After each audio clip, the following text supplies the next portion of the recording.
આપ સૌને નમસ્કાર. મને ગમતું પુસ્તક વાર્તાલાપ ચોથા શનિવારની શ્રેણીમાં ઘણા બધા નવા ચહેરાઓનું સ્વાગત છે અને એ નવા ચહેરાઓ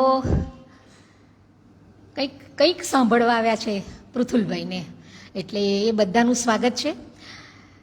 જૂના ચહેરા એટલા માટે નથી, કદાચ થોડા આજે સમય પણ થોડો બદલાયો છે અને એક બીજો કાર્યક્રમ પણ ટાઉનમાં છે, એટલે બધું બેલેન્સ કરીને આપણે સમાજની સેવા કરતા રહીએ, પુસ્તકની સેવા કરતા રહીએ એવા આશયથી આ કાર્યક્રમ યોજાયો છે, યોજતા રહ્યા છે. તો આપ સૌનું સ્વાગત છે. આપણી વચ્ચે ડૉક્ટર પૃથુલભાઈ દેસાઈ ઉપસ્થિત છે. ખૂબ ડાયનેમિક પર્સનાલિટી, જે લોકોએ અનુભવી છે બધા આ શબ્દ વાપરી શકે, એમાં કોઈ શંકા નથી. ફિઝિક્સ વિષયના એને જેને કહેવાય ને કે આમ રગે રગમાં ફિઝિક્સ જેના હોય, રગે રગમાં વિજ્ઞાન હોય જેના, એવી વ્યક્તિ આપણી વચ્ચે ઉપસ્થિત છે. અત્યારે એઓ સુરતની જાણીતી પીટી સાર્વજનિક કોલેજ ઓફ સાયન્સના પ્રિન્સિપલ છે. એ પહેલાં નવયુગ સાયન્સ કોલેજમાં પ્રાધ્યાપક તરીકે કામ કર્યું અને ખૂબ જ ઉજ્જવળ કારકિર્દી. જે સમયે ને આજે પણ ફિઝિક્સ વિષય લેતા છોકરાઓ થોડો પ્રિન્સિપલ વિષય લેતા વિચારે, અને એઓએ એમાં એટલા બધા ઊંડા ઉતર્યા, અને ઊંડા ઉતર્યા પછી હું આપને જણાવીશ કે કેટલા ઊંડા ઉતરેલા છે.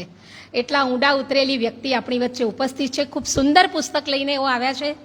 એમ તો ઘણા વખતથી આ ટ્રાય ચાલુ હતી, પણ ખૂબ જ બિઝી સ્કેડ્યુલ, અને આમ જયપ્રકાશભાઈની આમ કેટલા વખતથી ઈચ્છા, કીર્તિદાબેન પૃથુલભાઈને કીધું કે નહીં, કીર્તિદાબેન પૃથુલભાઈને કીધું કે નહીં, આમ મને કાનમાં, અને એમને એના પછી એ ઘડી આવી અને આજે એઓ આપણી વચ્ચે ઉપસ્થિત છે. પૃથુલભાઈ, આ સયાજી વૈભવ પુસ્તકાલયના પરિવારમાં આપનું સ્વાગત છે.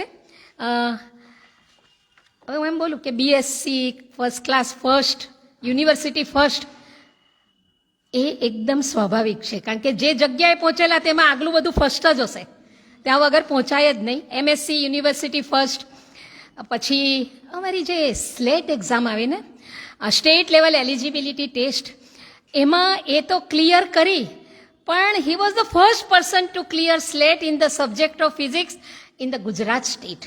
આખા ગુજરાતમાં સ્લેટ આમ પણ બધા પાસ કરતા વિચારે સબ્જેક્ટમાં, ને ફિઝિક્સમાં તો ઓર વિચારે, એમાં એ ગુજરાતના સૌથી પહેલાં પીએચડી પણ એમણે 2010માં કર્યું ન્યુક્લિયર ફિઝિક્સમાંથી.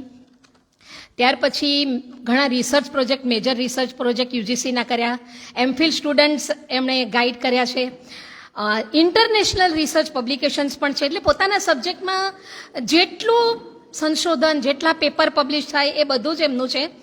અને ખાસ એઝ અ પ્રિન્સિપલ એમણે જે આપણે સાદી ભાષામાં બોલીએ ને કાઠું કાઢ્યું છે, તો એ શું કાઠું કાઢ્યું છે, તો college received status of colleges with potential for excellence, CPE જે કહેવાય યુજીસીની, એમાં 1 કરોડની ગ્રાન્ટ ન્યૂ દિલ્હીની એ કોલેજને અપાવવા એમાં ભાગીદાર બન્યા. અને એમનું જ કારણ રૂસાની પણ college received RUSA under component 9 by MHRD. એટલે આ બધી જે એકેડેમિક જે કોલેજની જે કંઈ ગ્રાન્ટ મળે, જે એચિવમેન્ટ, જે આપણે કહીએ ને કે કોલેજ કેવી રીતે ઓળખાય, તો આ બધી ડિગ્રીથી ઓળખાય, એ બધી જ પીટી સાયન્સે એચિવ કરી છે.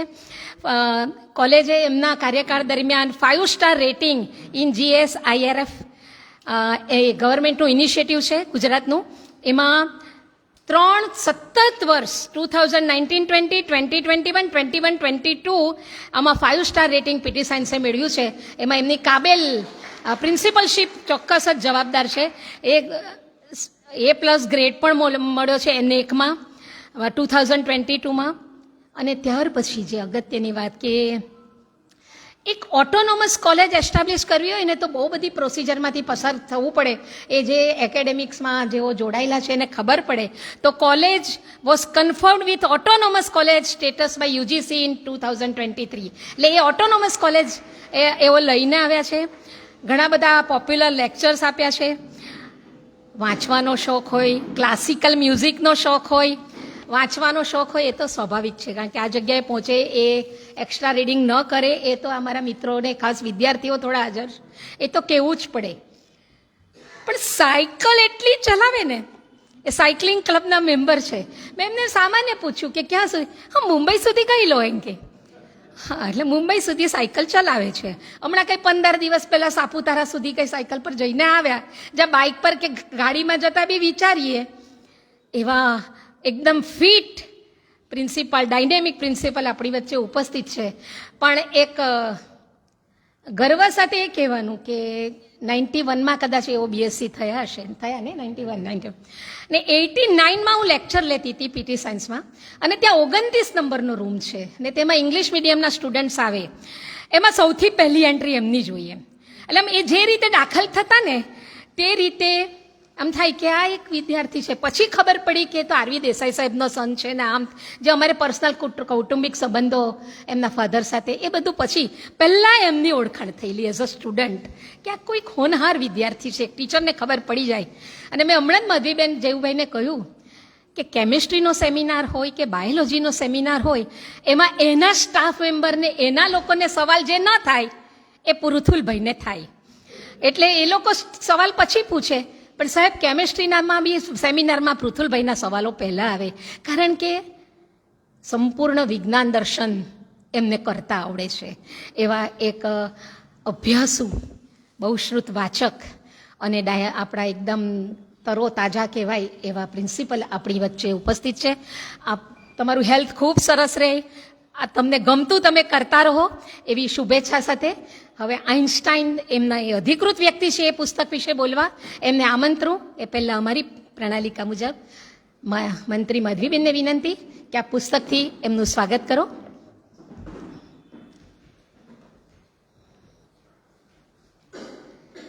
આ કાર્ય પતે તેમાં આપ સૌને જણાવું કે આ દર શનિવારે આ કાર્યક્રમ થાય ને એનો 6 વાગ્યાનો કાર્યક્રમ હોય છે.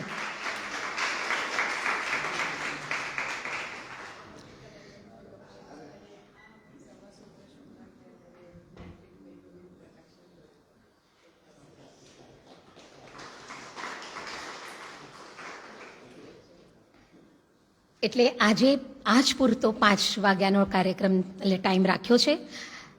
ફોન નંબર આપીને જજો, જે નવા હોય તે.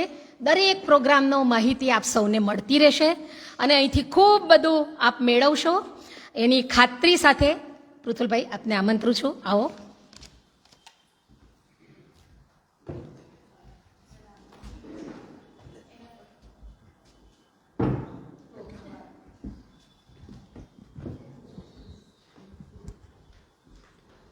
હેલો હેલો, કદાચ મને વધારે ઊંચું લાગે, કાઢ્યો પણ કયું.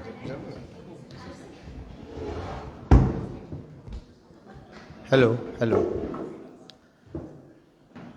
કીર્તિદાબેન, થેન્ક યુ સો મચ આટલું મારું જનરસ ઇન્ટ્રોડક્શન આપવા બદલ.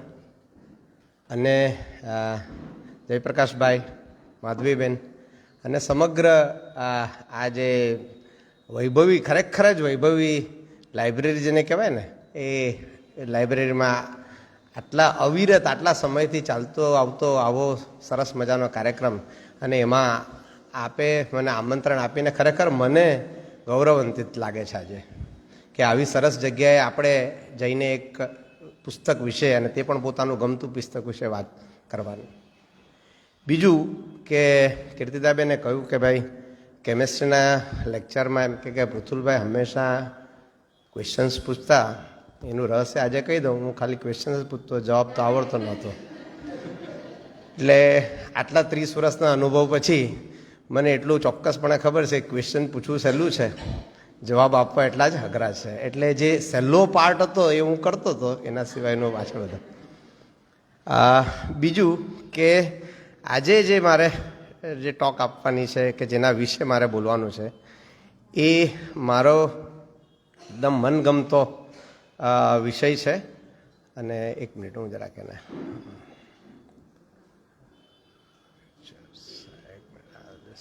Find out. અને મારા માટે શું, એ તો બધા માટે જ, ઇનફેક્ટ દરેક માટે આઇન્સ્ટાઈન એક જેને કહેવાય ને એક આઇડોલ કહી શકાય તેવું વ્યક્તિત્વ છે.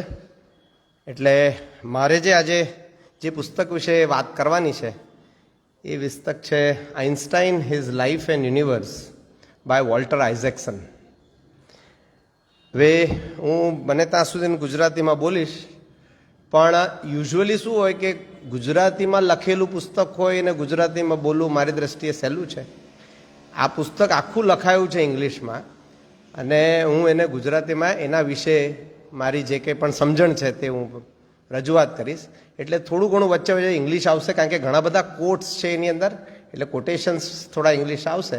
અને મને માફ કરજો કે મારે કદાચ થોડુંક અંગ્રેજી વચ્ચે બોલવું પડે. હવે અહીંયા જે ઓડિયન્સ છે તે ઘણા બધા કદાચ સાયન્સના બેકગ્રાઉન્ડના ન પણ હોય, એટલે મારું ઓપનિંગ રિમાર્ક એ હશે કે ભાઈ, you don't need to be a great musician to appreciate great music. બહુ સારું મ્યુઝિક એપ્રિશિએટ કરવા માટે પોતે બહુ મ્યુઝિશિયન્સ હોય એવું જરૂરી નથી. તે જ રીતે તમે બહુ ગ્રેટ મેથેમેટિશિયન્સ હોય કે બહુ ગ્રેટ ફિઝિસિસ્ટ હોય તો જ તમે આ બધી સાયન્ટિફિક ડિસ્કવરીઝ એપ્રિશિએટ કરી શકો એવું જરૂરી નથી. મારી દ્રષ્ટિએ મ્યુઝિશિયન્સ, આર્ટિસ્ટ જેટલા ક્રિએટિવ છે એટલા જ સાયન્ટિસ્ટ પણ એટલા જ ક્રિએટિવ છે, કદાચ એના કરતાં ઓછા નહીં. એટલે આજે આપણે જે વ્યક્તિ વિશે વાત કરવા જઈ રહ્યા છે તે મારી દ્રષ્ટિએ the most creative person ever. આજ સુધીમાં આટલો ક્રિએટિવ માણસ કદાચ મને નથી લાગ્યો કે કોઈ આજ સુધી થઈ શકે. અને એનું નામ આપ બધા જ જાણો છો, આલ્બર્ટ આઇન્સ્ટાઈન. હવે આ જે બુક જે લખી છે, જે વોલ્ટર આઇઝેક્સનની જે બુક વિશે હું વાત કરું છું, એ પોતે આ જે વોલ્ટર આઇઝેક્સન છે એના વિશે હું શરૂઆતમાં થોડી વાત કરીશ, ને પછી ચોપડી અને એનો જે મેઇન પાત્ર જે છે જેના વિશે આપણે આજે વાત કરીશું. તો વોલ્ટર આઇઝેક્સન પોતે જ એક ઇઝ અ વેરી એકોમ્પ્લિશ્ડ રાઇટર, એટલે એણે ઘણી બધી બાયોગ્રાફીઝ લખી છે. એ પોતે ટાઈમ મેગેઝિનના એડિટર હતા 1996 to 2001. બરાબર, આ ખાસ યાદ રાખજો. Chairman and CEO of CNN from 2001, જ્યારે 9/11 એટેક જ્યારે USA પર થયેલો ને, ત્યારે he was the chairman of CNN અને CEO હતો. એ પોતે president of Aspen Institute in USA, કે જ્યાં one of the most valuable intellectual platform છે, કે જ્યાં વર્લ્ડના બધા પ્રોબ્લેમ્સ વિશે ચર્ચા થાય, એ આસ્પેન ઇન્સ્ટિટ્યૂટના એ પોતે 5 વર્ષ સુધી પોતે પ્રેસિડેન્ટ રહી ચૂક્યા છે. અને આજે એ પોતે professor of history at Tulane university new ઓર્લિન્સમાં હિસ્ટ્રીના પ્રોફેસર તરીકે કામ કરે છે. અને મારી દ્રષ્ટિએ આજના મોડર્ન ટાઈમ્સમાં આટલું સરસ સ્ટોરી ટેલિંગ કદાચ બહુ ઓછા જણા કરી શકે, એટલું સરસ વોલ્ટર આઇઝેક્સન લખી શકે છે. એને 4 દાયકામાં 10 બાયોગ્રાફીઝ લખી છે. અને એક બાયોગ્રાફી એમાંથી આઈ એમ ફોર્ચ્યુનેટ, કદાચ this is one of the best gift that I have received in my life. હે ને? તો એ જે બાયોગ્રાફીઝ લખી છે, inch of them have been best sellers. અને કોના વિશે લખી છે? લિયોનાર્ડો દા Vinci, Elon Musk, Steve jobs, અને આવા ઇતર જે લોકોએ આ પૃથ્વી પર કાં તો અર્થમાં જેનું કોન્ટ્રીબ્યુશન, જેનાથી હ્યુમન કાઇન્ડને ઘણો બધો મોટો ફેરફાર લાવી શક્યા છે, એવા વ્યક્તિઓની એને 10 બાયોગ્રાફીઝ 40 વર્ષ લીધા એને લખતા. અને all these biographies are best sellers. આ વોલ્ટર આઇઝેક્સન. હવે એની ચોપડી વિશે વાત કરું તો આ જે Einstein his life and universe, એના લગભગ 25 ચેપ્ટર્સ છે આની અંદર. It is book of 675 pages. એની ફોન્ટ સાઇઝ 10 છે, એટલે તમે વાંચો તો ખાસું એનું રીડિંગ એટલે મટીરિયલ ઘણું છે. અગત્યની વસ્તુ, એમાં 76 પેજીસ તો નોટ્સ એન્ડ રેફરન્સીસ છે. એટલે એટલી બધી ડિટેલ્ડ બાયોગ્રાફી છે કે એને જે કંઈ પણ લખે છે એનું એ રેફરન્સ આપે છે કે આ વસ્તુ મેં આ જગ્યાએથી લખી છે, કે આ જગ્યાએથી લીધી છે. એમાં 11 પેજીસ બિબ્લિયોગ્રાફીના છે. એટલે આટલું બધું સોર્સ મટીરિયલ ભેગા કર્યા પછી એણે આ એક ચોપડી લખી છે. તો એના પરથી આપણે કલ્પના લગાવી શકીએ કે આઇઝેક્સને પોતે કેટલી મહેનત કરી છે આ બુક લખવા માટે.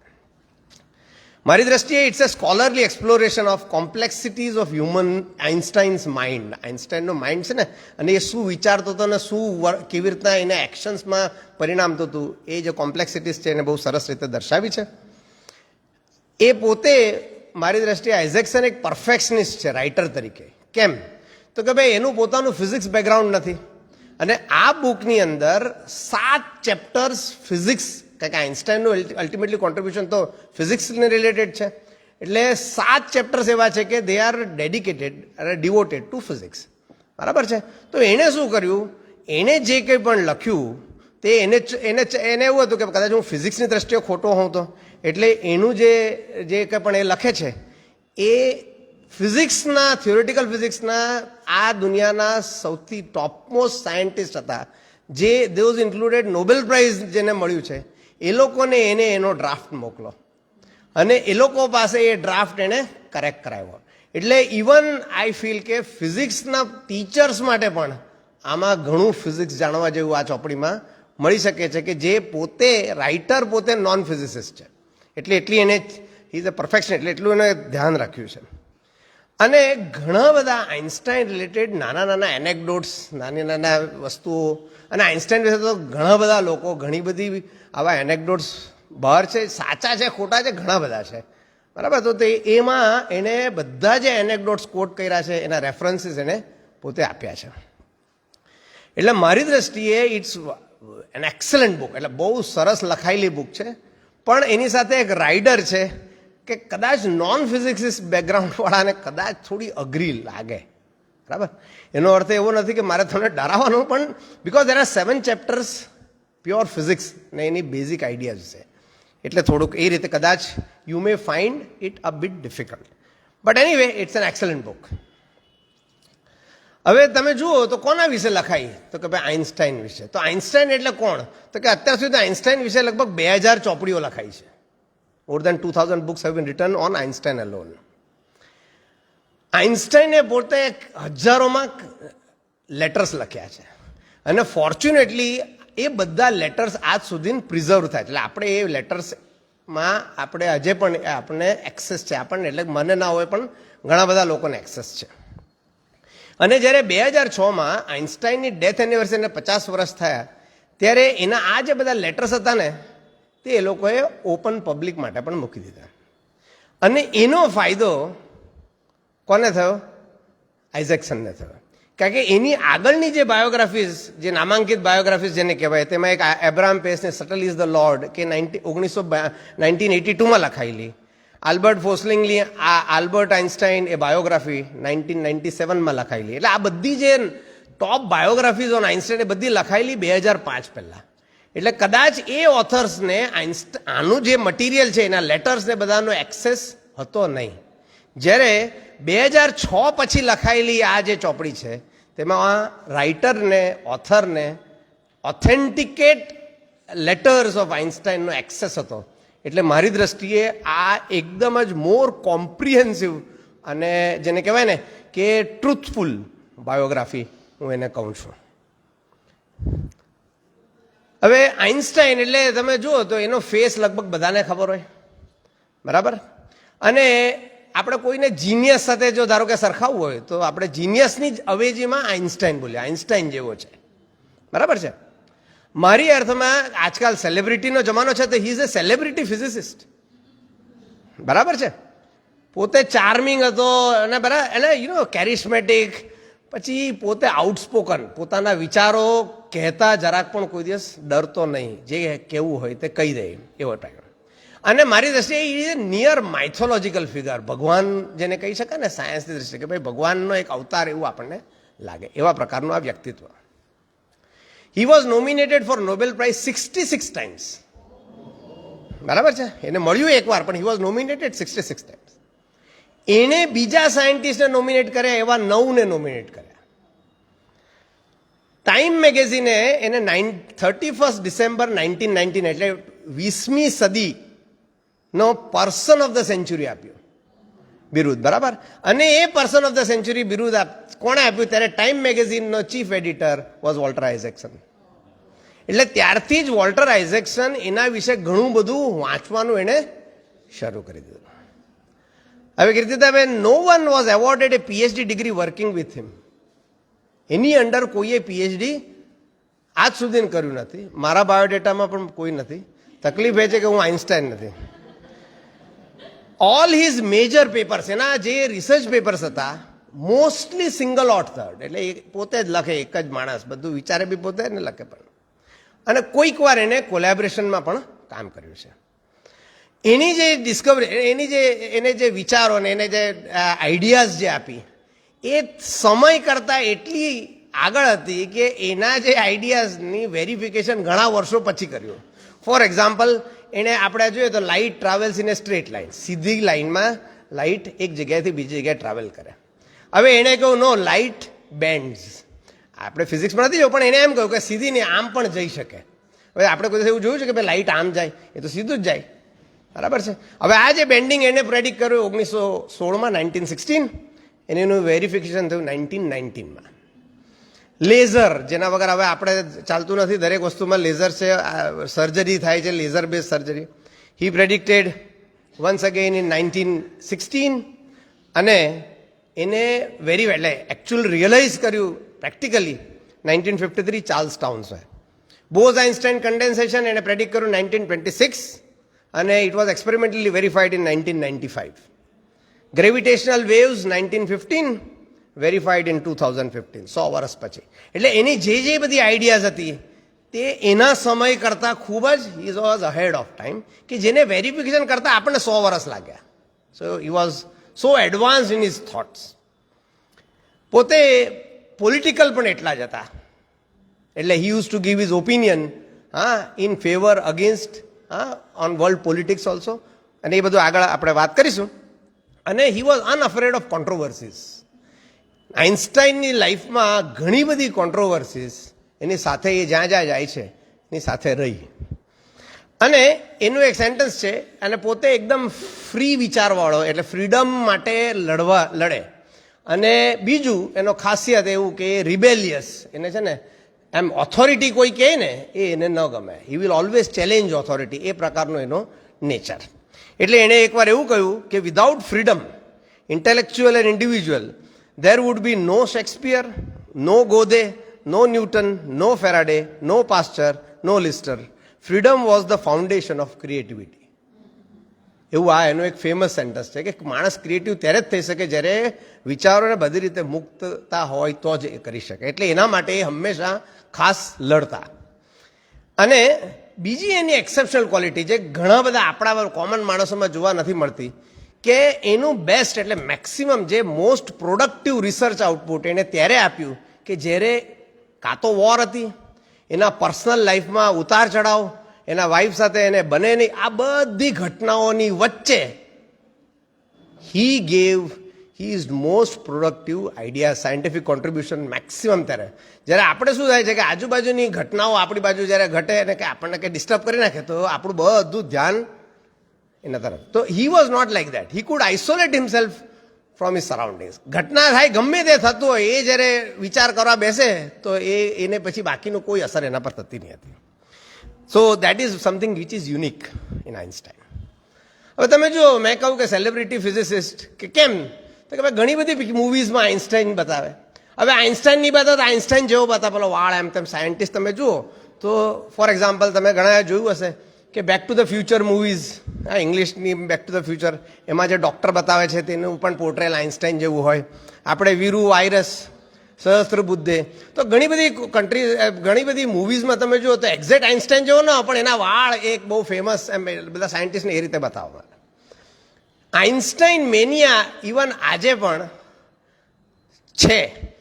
અને હું પણ આઇન્સ્ટાઈન પર બોલું છું, પણ હજુ પણ યુએસએમાં 70, એને ડેથના લગભગ નિયરલી 70 યર્સ થઈ ગયા, પણ આટલું આઇન્સ્ટાઈન, કોઈ વ્યક્તિ વિશેનો મેનિયા આટલા 70 યર્સ સુધી અવિરત ચાલુ રહે, એમાં કદાચ આ એક યુનિક વ્યક્તિ છે.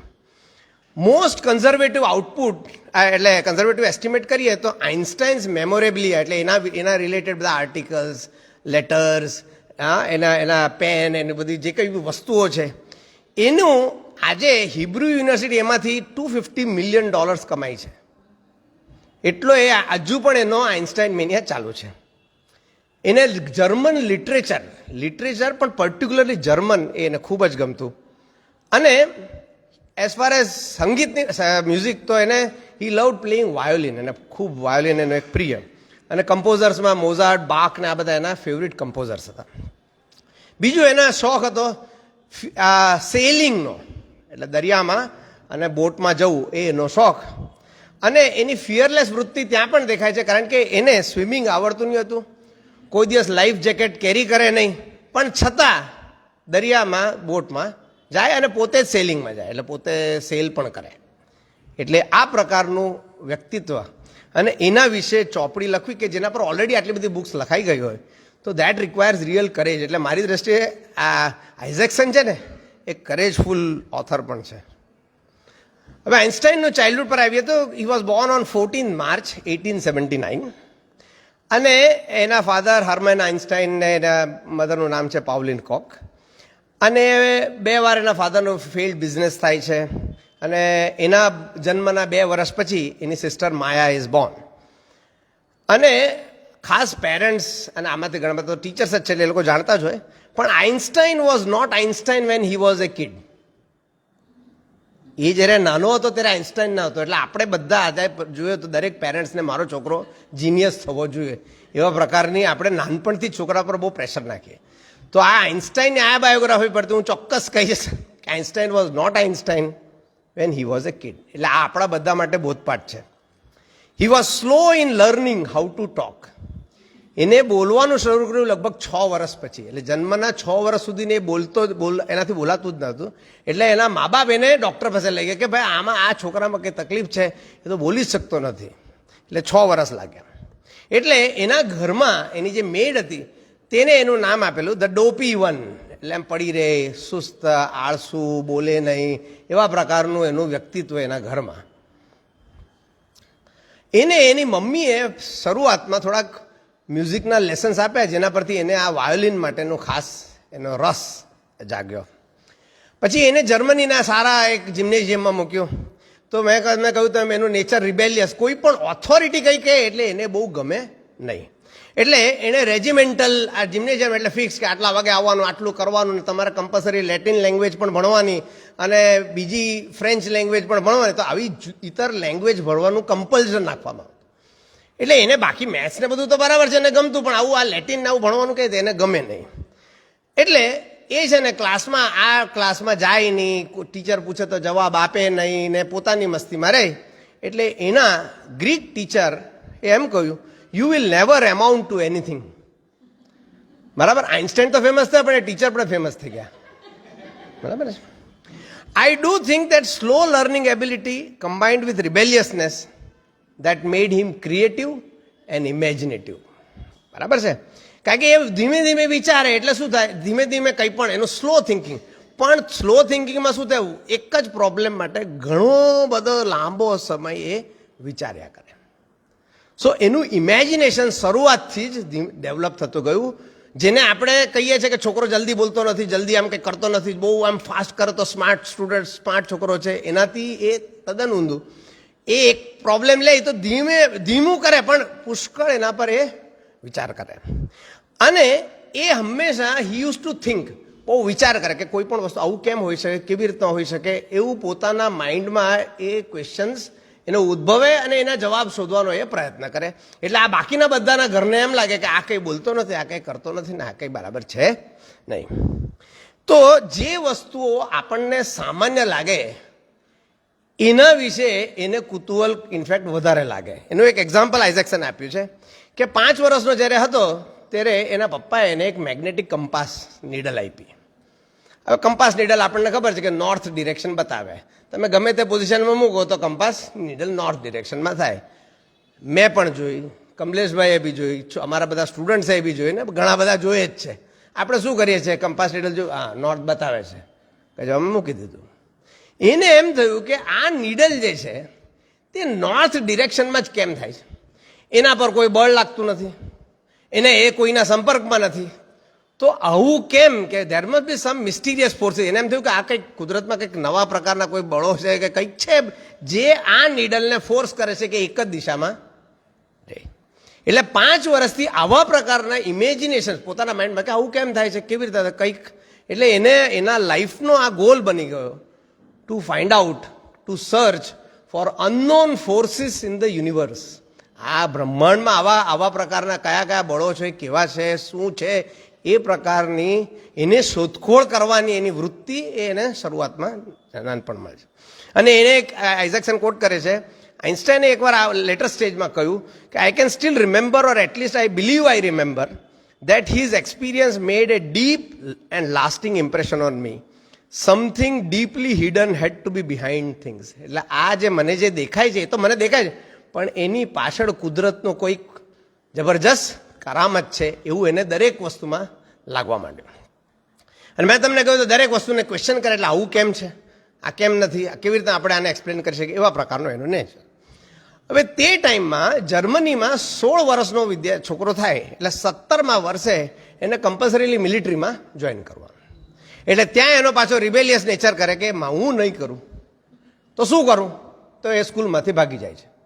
બરાબર, ત્યારે એના મમ્મી પપ્પા ઇટલીમાં રહેતા હોય એટલે ત્યાંથી ભાગી જાય, સ્કૂલ છોડી દે કે હવે 16 વર્ષનો થઈ ગયો ને 17મા વર્ષે મારે જોઈન કરવાનું. એટલે પપ્પાને જઈને કહે છે કે ભાઈ આ તો મારે તો આ કરવું નથી, અને તો શું કરું, તો ભાઈ જર્મન સિટીઝન એટલે તમે ગમે ત્યાં જશો તો બી તમારે 17 વર્ષ થાય એટલે તમારે મિલિટરી ટ્રેનિંગમાં કમ્પલસરી એનરોલ કરવું જ પડે.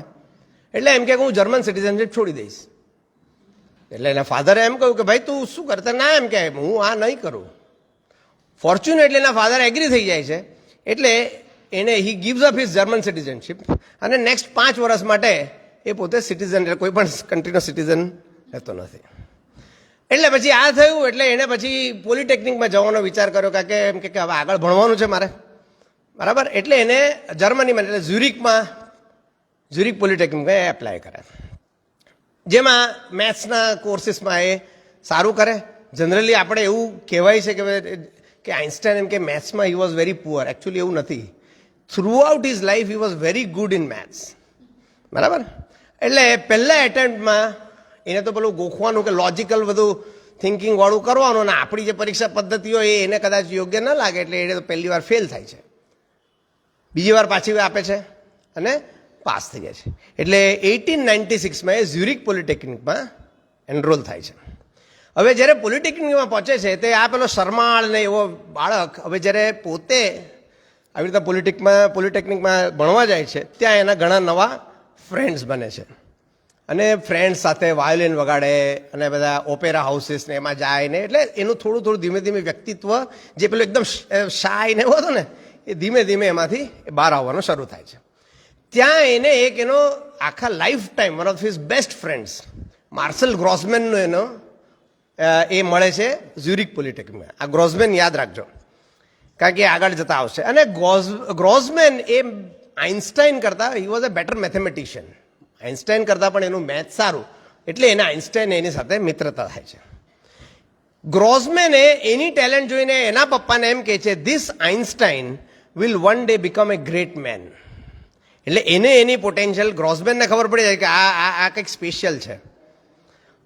અગત્યની વાત કે એ પોલિટેકનિકમાં આખા ક્લાસમાં there is only one girl. હવે 16 વર્ષના બધા છોકરા, 17 વર્ષના છોકરાને એક જ ગર્લ હોય તો ઓબ્વિયસ છે. એટલે he falls in love with that girl. બરાબર, હવે એ જે છોકરી જે છે એનું નામ છે મિલેવા મારિચ. બરાબર, તો એ મિલેવા મારિચ ઇઝ નોટ એ બહુ દેખાવડી કેવું નહીં. એને તો ઇનફેક્ટ હિપમાં તકલીફ હતી, એટલે ચાલવામાં પણ પેલો શું કહેવાય, ચાલવામાં સ્મૂથ સરખું ચાલી નહીં શકે એક પીક પર વજન કરીને, પણ છતાં એ પોતે મેથ્સમાં ખૂબ જ એને રસ. એટલે એને આઇન્સ્ટાઈનને એ ગમી ગઈ કે ભાઈ આ છોકરી એની સાથે ડિસ્કશન્સ બધા મેથ્સ ને એના રિલેટેડ થાય એટલે એને ગમી. એટલે આઇન્સ્ટાઈન એઝ યુઝ્યુઅલ 16 કે 17 આપણે બધા હોય તો હી એન્ટર્સ ઇન્ટુ એ વેરી પેશનેટ લવ અફેર. બરાબર, 16-17 વર્ષનો વિદ્યાર્થી છોકરો શું કરે. એટલે તે જમાનામાં તો આ ઈમેલ કેવું હતું નહીં, સો હી સેન્ડ સમ વેરી, જે આઇઝેક્સન લખે છે કે વેરી ઇન્ટિમેટ લવ લેટર્સ ટુ મેરિજ મિલેવાને. હવે કેવી રીતે લખે છે તો 18 વર્ષનો છોકરો શું લખે કે 17 વર્ષનો, તો આઇન્સ્ટાઈન એવું લખે my wild little rascal, my street urchin, આવા બધા. એટલે આ હું તમને કેમ કહું છું કે એ પણ મારા તમારા જેવો એક સાદો માણસ શરૂઆતમાં તમે લાઈફ જુઓ તો એવું જ લાગે. મિલેવા એને એમ કહે છે કે માય વિકેડ લિટલ સ્વીટ હાર્ટ, એને એવી રીતે લખે છે. બરાબર, હવે એ બધું થાય પછી એ પોલિટેકનિકમાં હી સ્કોર્સ વેરી વેલ, પોતે એના માર્ક્સ સારા આવે અને ઓલ થિયોરિટિકલ ફિઝિક્સના કોર્સીસમાં એને 5-6 out of 6 grade, 5 or 5 and above grade મળે છે. અને પણ એ પોલિટેકનિકમાં જ્યારે ભણે છે ત્યારે એને એમ લાગે છે કે મારે તો ફિઝિક્સમાં ઇન્ટરેસ્ટ છે, મેથ્સની એવી કોઈ બહુ ઝાઝી જરૂર મને નથી, એવા પ્રકારના ખોટી આઈડિયા એના થાય. એટલે હંમેશા એ ફિઝિક્સ કર્યા કરે પણ મેથ્સને થોડું એ નિગ્લેક્ટ કરે. પણ મેથ્સના પેપર પણ એને આપવા પડે અને ફિઝિક્સના પણ આપવા પડે. તો ઝ્યુરિક પોલિટેકનિકમાં એનો જે આ રિબેલિયસનેસ જે છે એ એને પહેલું અનુભવ એના ટીચરોને થાય છે. તો કઈ રીતે કે ત્યાં એક પ્રોફેસર વેબર હતા ફિઝિક્સના, પ્રોફેસર પરને અને પ્રોફેસર મિન્કોવ્સ્કી, આ 3 જણા એના ટીચર્સ હતા. પહેલાં ઇનિશિયલી વેબરના લેક્ચરથી એ બહુ ઇમ્પ્રેસ થઈ જાય કે આ વેબર બરાબર ભણાવે. પછી એને ખબર પડે કે એટલે weber is involve too much in history of physics. અને એમ કે ત્યારે આઈ એમ ટોકિંગ ઓફ 1899, અને ત્યારે 1887ની અંદર ઇલેક્ટ્રોમેગ્નેટિક થિયરી, એક ફિઝિક્સની એક થિયરી છે એ ડેવલપ. એટલે આને ખબર હતી તો કે આ સાહેબ જે છે તે આ લેટેસ્ટ થિયરી ભણાવતા નથી, એને બધું જૂનું ભણાવ્યા કરે છે. થોડા વખત પછી એને વેબરના કોર્સિસમાં મજા નહીં આવે. સો મચ સો કે તે ટાઈમે પ્રોફેસરને એવું કહેવાતું હતું કે હર પ્રોફેસર, જર્મનમાં એટલે રિસ્પેક્ટ પ્રોફેસર. તો આ ભાઈ વેબરને કહેવા માંડે હર વેબર.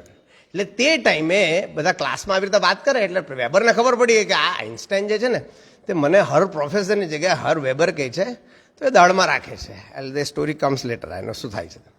બીજા એના પ્રોફેસર પરને, તો પરને એને લેબ કોર્સમાં હોય. લેબ કોર્સમાં હોય તો આવું જ એને બહુ ગમે નહીં. આ મને મન ફાવે ત્યારે જાય, અમુક વાર નહીં જાય. અને ઘણી વાર પેલા અમારે કેમેસ્ટ્રીમાં કે એમાં લેબમાં શું હોય કે લેબ મેન્યુઅલ આપે, તો એકવાર એને શું કર્યું, લેબ મેન્યુઅલ હતું તે ડસ્ટબિનમાં નાખી દીધું અને એમ કે હું તો પ્રેક્ટિકલ મારી રીતે જ કરીશ. એટલે પેલા લેબ એસિસ્ટન્ટે એને પરને કીધું કે ભાઈ આ છોકરો એવું છે, તમે લેબ મેન્યુઅલ આપેલું એને તો ડસ્ટબિનમાં નાખી દીધું. અને ઇટ સો હેપન કે એ તે ટાઈમે એ જે એક્સપેરિમેન્ટ કરે છે પોતાની રીતે, તે એક મોટો બ્લાસ્ટ થાય. બ્લાસ્ટ થાય એટલે એને આખો હાથ જે છે તે બળી જાય અને ડેમેજ 6 મહિના સુધીને એ સરખું લખી શકતો નથી. એટલે પરને એના પર ગુસ્સે થાય કે એક તો ત્યાં પેલું નાખી દીધું, અમે કહ્યું તેમ તું કરતો નથી.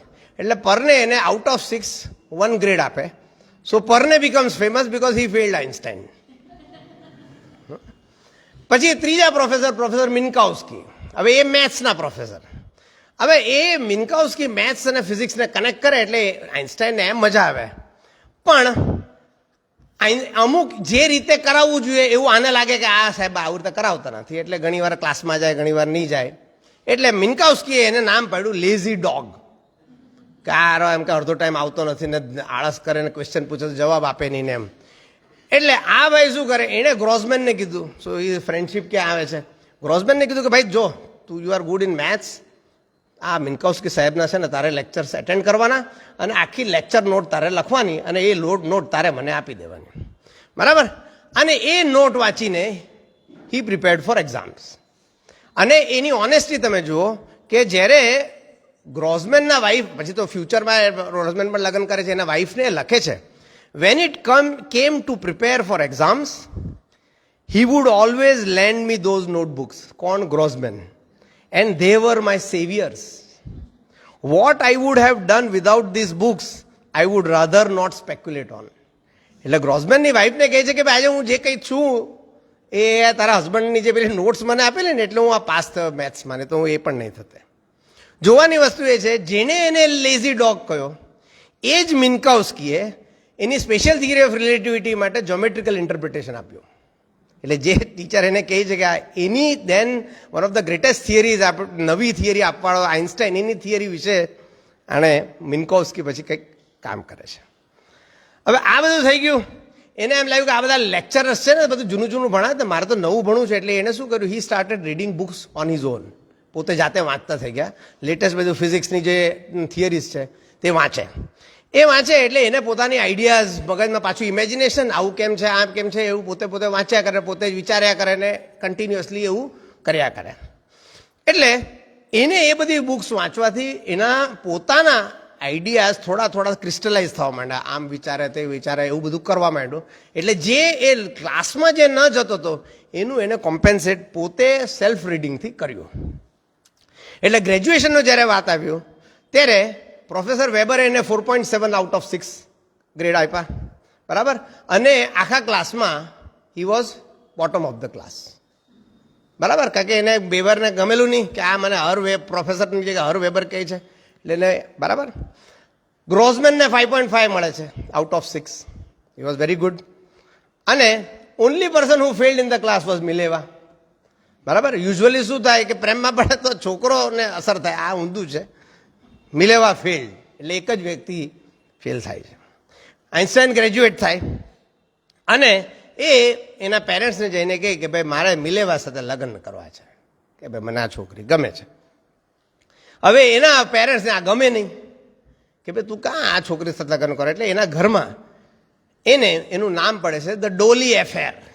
એના ઘરમાં એને એવું ડોલી એટલે કેમ કે આ એને ડોલી કહેતો હતો, મિલેવાને એમ પ્રેમથી કોડ ને એમ પ્રેમથી કહે ને તો ડોલી એફેર, એટલે એને ઘરમાં એવું કહેવાતું કે આ ડોલી એફેર વાળો છે. અને બિકોઝ એના હર વેબર સાથે એના જે પેલા શું કહેવાય ક્લેશિસ થયા ને, એના લીધે હી વોઝ ધ ઓનલી સ્ટુડન્ટ જે પાસ થયા એમાંથી એક જ વિદ્યાર્થી એવો હતો કે જેને, કારણ કે Weber head of the department હતો, એણે કોઈ રેફરન્સ લેટર એને આપ્યું નહીં. એટલે રેફરન્સ લેટર ના આપ્યું એટલે નેચરલી એને કોઈ જગ્યાએ એને પ્રોફેસર કે કોઈ ટીચિંગ પોઝિશન મળી નહીં. અધૂરોમાં પૂરું એ પોતે પીએચડી પણ હતો નહીં. એટલે એ આખા ક્લાસમાં બધાને પોઝિશન મળે છે. ઓનલી પર્સન, પેલી તો ફેલ થઈ છે એટલે, પણ ઓનલી પર્સન કે જે પાસ થયો અને જેને નોકરી નથી મળી કાં તો આ ફર્ધર સ્ટડીઝનું ઓપ્શન એને તે આઇન્સ્ટાઈન હતો. એટલે એણે શું કર્યું, પ્રાઇવેટ ટ્યુશન, કારણ કે પૈસા તો કમાવા પડે, ઘરેથી નીકળી ગયો છે તો પ્રાઇવેટ ટ્યુશન કરવાનું ચાલુ કર્યું. અને એણે પહેલું એનું રિસર્ચ પેપર કેપિલરી એક્શન પર, એક ફિનોમિના છે, બેનને તો ખબર હશે, તો એ ડિસેમ્બર 1900માં એને પહેલું પેપર લખે છે. અને બીજું એણે શું કર્યું કે જુદી જુદી યુનિવર્સિટીઝમાં પોતાનો બાયોડેટા એ મોકલે કે ભાઈ મને નોકરી આપો, એમ કરીને હી રોટ ટુ વેરિયસ પ્રોફેસર્સ કે ભાઈ મારો આટલો છે, આ રીતે હું પાસ થયો છું અને મને તમે જોબ આપો. બરાબર, એક પણ પ્રોફેસર પાસેથી એને રિસ્પોન્સ મળતો નથી. એટલે પછી એ પ્રોફેસર ઓસવાલ્ડ, ઓસવાલ્ડ ડાયલ્યુટ લો કે કહ્યું છે ને કેમિસ્ટ્રીમાં, સો વિલિયમ ઓસવાલ્ડને જે લાઇપ્ઝિગ યુનિવર્સિટીમાં પ્રોફેસર છે એને એ લખે છે. અને એને કેમ લખે છે કે જો સાહેબ આ મારું કેપિલરી એક્શન પર પેપર છે, કેપિલરી એક્શન પર તમારો નિયમ છે, એ મેં આ પેપરમાં યુઝ કર્યો છે અને એ પેપર પરથી મેં આ એક નવી વસ્તુ શોધ કરી છે. એટલે એને એમ થયું કે હું કેપિલરી એક્શનની વાત કરીશ, એના પેપરની વાત કરીશ, એના લોની વાત કરીશ, એટલે નેચરલી ઓસવાલ્ડને એમ થશે કે આ વિદ્યાર્થીને લેવો જોઈએ. બરાબર છે. અને પાછું એણે એ પણ લખ્યું કે I am without money and only a position of this kind would enable me to continue my studies. એટલે તમે મને લેશો તો હું આગળ ભણી શકીશ. આવા પ્રકારનો લેટર એના ફોરવર્ડિંગ એમાં ઓસવાલ્ડને લખે છે. કોઈ રિપ્લાય નથી. એટલે એને એમ કે ના, ઓસવાલ્ડ તો કારણ કે આ કેપિલરી એક્શન પર કામ કર્યું એટલે કદાચ કરી કોઈ શકે તો આ જ કરી શકે. બીજો લેટર લખે, ઓસવાલ્ડનો કોઈ જવાબ નથી. બરાબર, જોવાની વસ્તુ એ છે માણસની નસીબ જેને કહેવાય ને, કાં તો એનું કર્મ એને કેવી રીતે મદદરૂપ થાય છે. ઓસવાલ્ડ becomes the first person to nominate Einstein for Nobel Prize 9 years later. 9 વર્ષ પછી જે માણસે એને રિજેક્ટ કરે છે એ માણસ એને પહેલો વ્યક્તિ બને છે કે જે એને નોબેલ પ્રાઇઝ માટે નોમિનેટ કરે છે.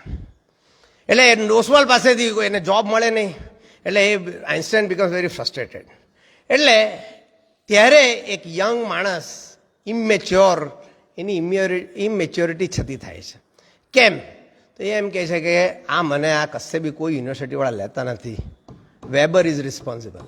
આમાં એક જ વ્યક્તિ હોઈ શકે કે જે આના માટે જવાબદાર છે.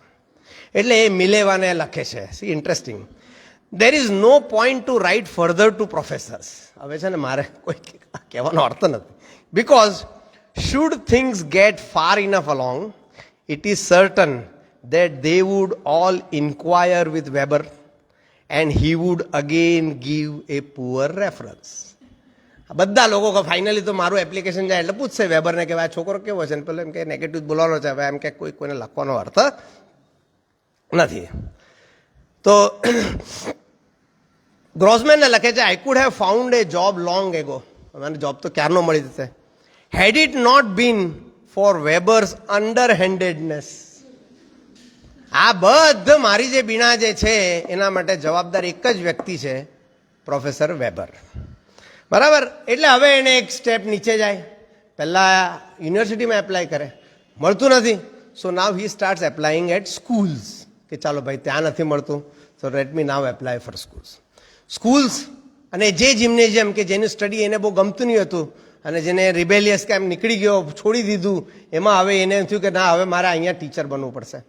એટલે પોતાનું બાયોડેટા વધારે સારો કરવા માટે એમ કે I can teach physics, but I can also teach maths, એટલે કે હું ખાલી ફિઝિક્સ નહીં, જો તમે મને લેશો તો મેથ્સ પણ ભણાવી આપીશ. એવા પ્રકારની અરજીઓ એ કરે છે.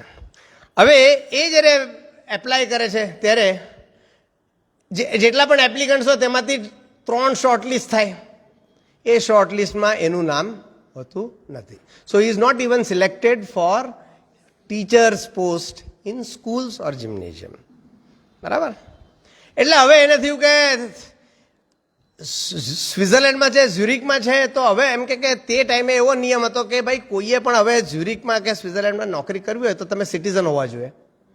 હવે આ ભાઈએ તો જર્મન સિટીઝનશીપ છોડી દીધેલી, એટલે he was citizen of no country. એટલે એને થયું કે હવે મારે જોબ લેવા માટે તો કમ્પલ્સરીલી સિટીઝનશીપ લેવી પડે. એટલે he applies for citizenship, Swiss citizenship. બરાબર છે. અને એ મેન્ડેટરી હતું. એટલે સ્વિસ સિટીઝનશીપમાં જો રિબેલ માણસનો સ્વભાવ જેને કહેવાય ને એ અહીંયા છતો થાય. તે પૂછે કે રિલિજન, આપણે નહીં પૂછે કે તમારું લખ્યો નામ લખો, જાતિ કઈ છે, તેવી રીતના એ લોકોને રિલિજન લખે. તો એ લખે છે નન, મારો કોઈ રિલિજન નથી. ઓક્યુપેશન, અત્યારે શું કરો છો? I am giving private lessons in maths until I get a permanent job. હું મારી પાસે પરમેનન્ટ જોબ નથી એવું નહીં કે, પણ કે I am giving private lessons until I get a permanent job. હવે સ્વિસ સિટીઝનશીપમાં જે જર્મન સિટીઝનશીપ એને કેમ છોડી? કારણ કે એમ કે મારે તો મિલિટરી, આપણાથી આ બધું કંઈ મિલિટરીમાં જવાય નહીં. હવે તો એને ડેસ્પરેશન છે. એટલે સ્વિસમાં પણ એવું હતું કે you have to enrol for military service. હવે ત્યારે તો એટમાં નીકળી ગયો કે હું તો નહીં કરું, જર્મન સિટીઝનશીપ ગીવઅપ કરી દીધો. હવે સ્વિસ તો ગીવઅપ ના થાય કે નહીં તો નોકરી નહીં મળે. એટલે કે કોઈ વાંધો નહીં, I am ready to enrol for military service. હવે મિલિટરી સર્વિસ માટે પેલો જાય તો એને ખુશ થઈ ગયો. કેમ ખુશ થઈ ગયો? કે હી વોઝ ડિક્લેર્ડ અનફિટ. એટલે ખુશ છે. કેમ? તો કે ભાઈ હી હેડ સ્વેટી ફીટ, એને પરસેવો થાય એમ કે પગમાં, અને ફ્લેટ ફૂટેડ હતો. એટલે પેલો જ્યારે એને ફિઝિકલ ટેસ્ટ માટે મોકલો ને તો એમ કે તો બાકીના બધા જે હતા તે બધા એમ ખુશ થાય કે ભાઈ મને મળી ગયું. પેલા એમ કે પેલો ખુશ થાય કે ભાઈ મને નહીં મળ્યું, એમ કે I don't want. Finally become Swiss citizen in 1901. એટલે એને સિટીઝનશીપ મળે છે. અને ડોક્ટરલ ડેઝર્ટેશન એ સબમિટ કરે છે પોતાનું. અને એ ડેઝર્ટેશન સબમિટ કરતી વખતે એને આલ્ફ્રેડ ક્લેન ગોર્ડન ઇક્વેશનવાળા એ બહુ મોટા તે ટાઈમના પ્રોફેસર, એને પોતાની થિસિસ ડોક્ટરલ ડિઝર્ટેશન એને મોકલે છે. Once again rebellious. હવે શેના પર હતું? તો ભાઈ molecular forces and gases, you don't worry, અને એના રિલેટેડ ફિનોમિના. હવે તે સમયે ડ્રુડ નામનો એક સાયન્ટિસ્ટની બહુ આ મોલેક્યુલર ફોર્સિસ માટેની એક થિયરી. આ ભાઈએ એના થિસિસમાં ધ્રુડની ધુલાઈ કરી કે આ થિસિસ આ ખોટું છે ને આમ છે ને તેમ છે ને બધું બ્લા બ્લા બ્લા બ્લા લખી કાઢ્યું. અને જોવાની વાત જો ઇન્ટરેસ્ટિંગ, હવે એ મિલેવાના લખે છે. કોણ? આઇન્સ્ટાઈન. કે આ જો પ્રોફેસર ક્લેન છે ને, if he dares to reject my dissertation then I will publish his rejection along with my paper and make a fool of him. એમ કે જાહેરમાં એને એમ કે એ કરીશ કે આ મારું સાચું જ છે, આ ડ્રુડ ખોટો છે. But if he accepts it, then we will see what good hold for her Drude has to say. જો એક્સેપ્ટ કરી લે મારું તો મારે એ જાણવું છે પછી ડ્રુડ શું કહે છે. મેં તો ડ્રુડની ઝાટક નહીં કરી નાખે, બધું ખોટું છે થિયરી. એમ જોવાની વસ્તુ એ છે, એઝ યુઝ્યુઅલ ક્લાઇનર છે, he rejects his thesis. And obviously, કેમ? તો કે ભાઈ એને સાયન્ટિફિક એસ્ટાબ્લિશ આટલા બધા સાયન્ટિસ્ટ છે, એના વિશે તમે ગમે તેમ એટલે એની થિયરીને ક્રિટિસાઇઝ કરો તો નેચરલી પેલો ક્લાઇનર એની પીએચડી થિસિસ રિજેક્ટ કરે છે. હવે in the mean time Mileva એના લગ્ન થાય અને શી ગીવ્સ એ બર્થ ટુ એ ચાઇલ્ડ, અને ગર્લ ચાઇલ્ડ. અને એ પોતાના સાસરે જાય છે કે ભાઈ ગર્લ બર્થ થયું પછી. હવે unfortunately it so happens that she abandons the child, એટલે સન. આજ સુધી ખબર નથી કે એની દીકરીને, આઇન્સ્ટાઈનની જે છોકરી હતી એને શું થયું, નો વન નોઝ, એવું આ આઇઝેક્સન લખે છે. અને પછી એણે શું કર્યું કે હવે જોબ નથી, એટલે પેલા એનો પાછો એનો ખાસ ફ્રેન્ડ ગ્રોઝમેને એના પપ્પાને એમ કહ્યું કે ભાઈ તમે આ સ્વિસ પેટન્ટ ઓફિસના જે ડાયરેક્ટરને ઓળખો છો ને, તો કે ભાઈ તમે આ આઇન્સ્ટાઈનનું જરા રેકમેન્ડ કરો કે ભાઈ આને નોકરીએ લો. એટલે ગ્રોઝમેન એના પપ્પાને એમ કહે છે. એટલે ડિસેમ્બર 1981માં એક ઓફિશિયલ એડવર્ટાઇઝમેન્ટ આવે સ્વિસ પેટન્ટ ઓફિસની, અને the advertisement is tailor made for Einstein. એટલે આઇન્સ્ટાઈનના જે ક્વોલિફિકેશન છે તે જ ક્વોલિફિકેશનનો રિક્વાયરમેન્ટ લખવામાં આવે. એટલે ઓબ્વિયસલી હી ગેટ્સ સિલેક્ટેડ. બરાબર. એટલે આઇન્સ્ટાઈને પહેલી વાર નોકરી મળે છે 1902માં. અને he joins Swiss patent office in 1902, 1902માં સ્વિસ પેટન્ટ ઓફિસ, અને as a clerk, patent clerk 3rd class. કારણ કે એની પાસે પીએચડી નથી એટલે ક્લર્ક તરીકે એને જોબ મળે. પણ હી ઇઝ વેરી હેપી, કારણ કે આટલા વખતથી જોબ શોધે છે, 2-3 વર્ષથી જોબ મળતી નથી. તો ભાઈ ક્લાર્ક તો ક્લાર્ક, ભાઈ ચાલો કે જે હોય તે પણ આપણે નોકરી મળે. અને 6 જાન્યુઆરી 1903 હી મેરીઝ મિલેવા. એટલે પહેલી જેને ગર્લ ચાઇલ્ડ છે ને તે બિફોર મેરેજ હોય, અને એટલે એ એબેન્ડન કરે છે ને પછી એ મિલેવા સાથે લગ્ન કરે. ભાઈ હવે મને નોકરી મળી ગઈ છે, સો હું ઠરીઠામ પૈસા આવે છે, જે કંઈ આવે છે તે પણ આઈ એમ એબલ ટુ મેનેજ. હવે ત્યાં એ પોતાના બીજા 2 મિત્રો એના લાઈફમાં જેને ઘણો મોટો રોલ ભજવે છે, તે સ્વિટ્ઝરલેન્ડમાં એમાં સ્વિસ પેટન્ટ ઓફિસમાં એના 2 મિત્રો થાય છે. એકનું નામ છે કોનરાડ હેબિટ, બીજાનું મોરિસ સોલોવાઇન. આ 2 જણા અને આઇન્સ્ટાઈન એ ત્યાં એક ઓલિમ્પિક એકેડેમી કરીને પ્રસ્થાપિત કરે છે, એસ્ટાબ્લિશ કરે. અને સાંજે 3 મિત્રો મળે અને ફિઝિક્સ અને જુદા જુદા પ્રોબ્લેમ્સ પર પોતે વિચાર કરે. પેલો કંઈક વાંચીને આવે, પેલો કંઈ એનો કાઉન્ટર કરે. સો દે ફોર્મ એ 3-person એકેડેમી. એનું નામ એ લોકોએ પાડ્યું ધ ઓલિમ્પિયા એકેડેમી. આઇન્સ્ટાઈન કહે છે કે મને ત્યાં એટલું બધું જાણવા મળ્યું આ લોકો સાથે ડિસ્કશન કરતા કે મારું ખરું ગ્રોથ આ એકેડેમીમાં થયું. અને ત્યાં પછી એક ઇલેક્ટ્રોમેગ્નેટિક થિયરી પર પોતે એક પેપર લખે છે. અને ફર્સ્ટ સન, એટલે કે પહેલે તો ગર્લ હતી, હવે આ first son Albert is born, Hans Albert એનું નામ, 14 મે 1904. અને 16 સપ્ટેમ્બર એ 2 વર્ષ પછી, એટલે 1902 પછી 1904માં એને permanent job as a clerk એને પરમનન્ટ મળી જાય છે. એટલે હવે એને પાસે શું થયું કે હવે મારે થોડા પૈસા તો આવે છે. એટલે જ્યારે ક્લર્ક ઓફિસમાં શું પેટન્ટ માટે અરજીઓ આવે અને એ અરજી એને સ્ક્રુટિનાઇઝ કરવાની અને એના પર એની કોમેન્ટ લખવાની. એટલે હવે એની પાસે થોડો ફ્રી ટાઈમ છે. એટલે નેચરલી ફ્રી ટાઈમ છે એટલે he starts thinking about problems of physics. અને કોઈક એને નોકરીમાંથી ન કાઢી નાખે એટલી એને બીક. એટલે શું કરે કે ટેબલમાં એને એક ડ્રોવર હતું, એ ડ્રોવરને એને નામ આપ્યું બ્યુરો ઓફ થિયોરિટિકલ ફિઝિક્સ. કેમ તો કે જે કંઈ બી બધું લખ્યા કરે કોઈ જોઈ નહીં જાય, મને કાઢીએ. કારણ કે પેટન્ટ ઓફિસમાં તું બીજું કંઈ કરે છે એવું ન કહે, એટલે કોઈ આવે એટલે સીધું અંદર ખાનામાં કાગળ નાખી દે. એટલે એ ખાનાને એને નામ આપ્યું બ્યુરો ઓફ થિયોરિટિકલ ફિઝિક્સ. અને એને વિચાર કરવા માંડ્યો કે what will happen if I move at the speed of light. જો હું સ્પીડ ઓફ લાઇટ સાથે એ સ્પીડે જાઉં તો શું થાય. આવા પ્રકારના ક્વેશ્ચન્સ એ પોતે વિચારવા માંડ્યો કે આવું શું થશે, કેવી રીતે થશે એમ. અને 1905માં 2 વર્ષ પછી એટલે 1904 એટલે 1 વર્ષ પછી he produces 5 papers. I will not get into those physics કારણ કે એનો જનરલ પબ્લિક માટે એ નથી, પણ એને 5 પેપર એક જ વર્ષમાં એ લખે છે. કદાચ એ 5 પેપર માટે એને 5 નોબેલ પ્રાઇઝ મળે. They are so fundamental. એટલે એક જ વર્ષમાં સ્વિસ પેટન્ટ ક્લર્ક એવી રીતના પોતે પબ્લિશ કરે છે. હવે આ પ્રકારનું પબ્લિકેશન, એટલે એક જ વર્ષમાં આટલું રિવોલ્યુશનરી આઈડિયાઝનું કોઈ આઉટપુટ એ કદાચ સાયન્સની હિસ્ટ્રીમાં આની આગળ એકવાર જોવા મળ્યું. કોના ટાઈમે? આઇઝેક ન્યૂટને. કે જ્યારે આઇઝેક ન્યૂટને 1 વર્ષની અંદર કેલ્ક્યુલસ, લોઝ ઓફ મોશન અને ગ્રેવિટેશન, આ 3 ન્યૂ આઈડિયાઝ એને એક જ વર્ષમાં મૂકી. એના પછી આ સીધું આઇન્સ્ટાઈન. બરાબર. 1905. એટલે 1905ને કહેવાય છે આનુસ મિરાબિલિસ, એટલે કે year of miracles of Albert Einstein. અને એ વખતે એ જ્યારે એને પેપર લખે છે ને ત્યારે વન્સ અગેન એનો પેલો ફ્રેન્ડ છે હેબિટ, તેને એ કાગળ લખે છે કે હેબિટ પોતે પણ પીએચડી કરવા જાય છે. એટલે એ ઝ્યુરિક છોડે છે ઓલિમ્પિક એકેડેમીમાંથી, એને પોતાના પીએચડી માટે જાય છે. અને ઘણા વખતે આઇન્સ્ટાઈનના સંપર્કમાં નથી. એટલે એક ટિપિકલ 2 મિત્રો એમ પ્રેમથી એકબીજાને કેવી રીતના લખે, તો એવું એક લખ્યું છે આઇઝેક્સને. Dear Habicht, such a solemn air of silence has descended between us that I almost feel as if I am committing a sacrilege when I break it now with some inconsequential babble.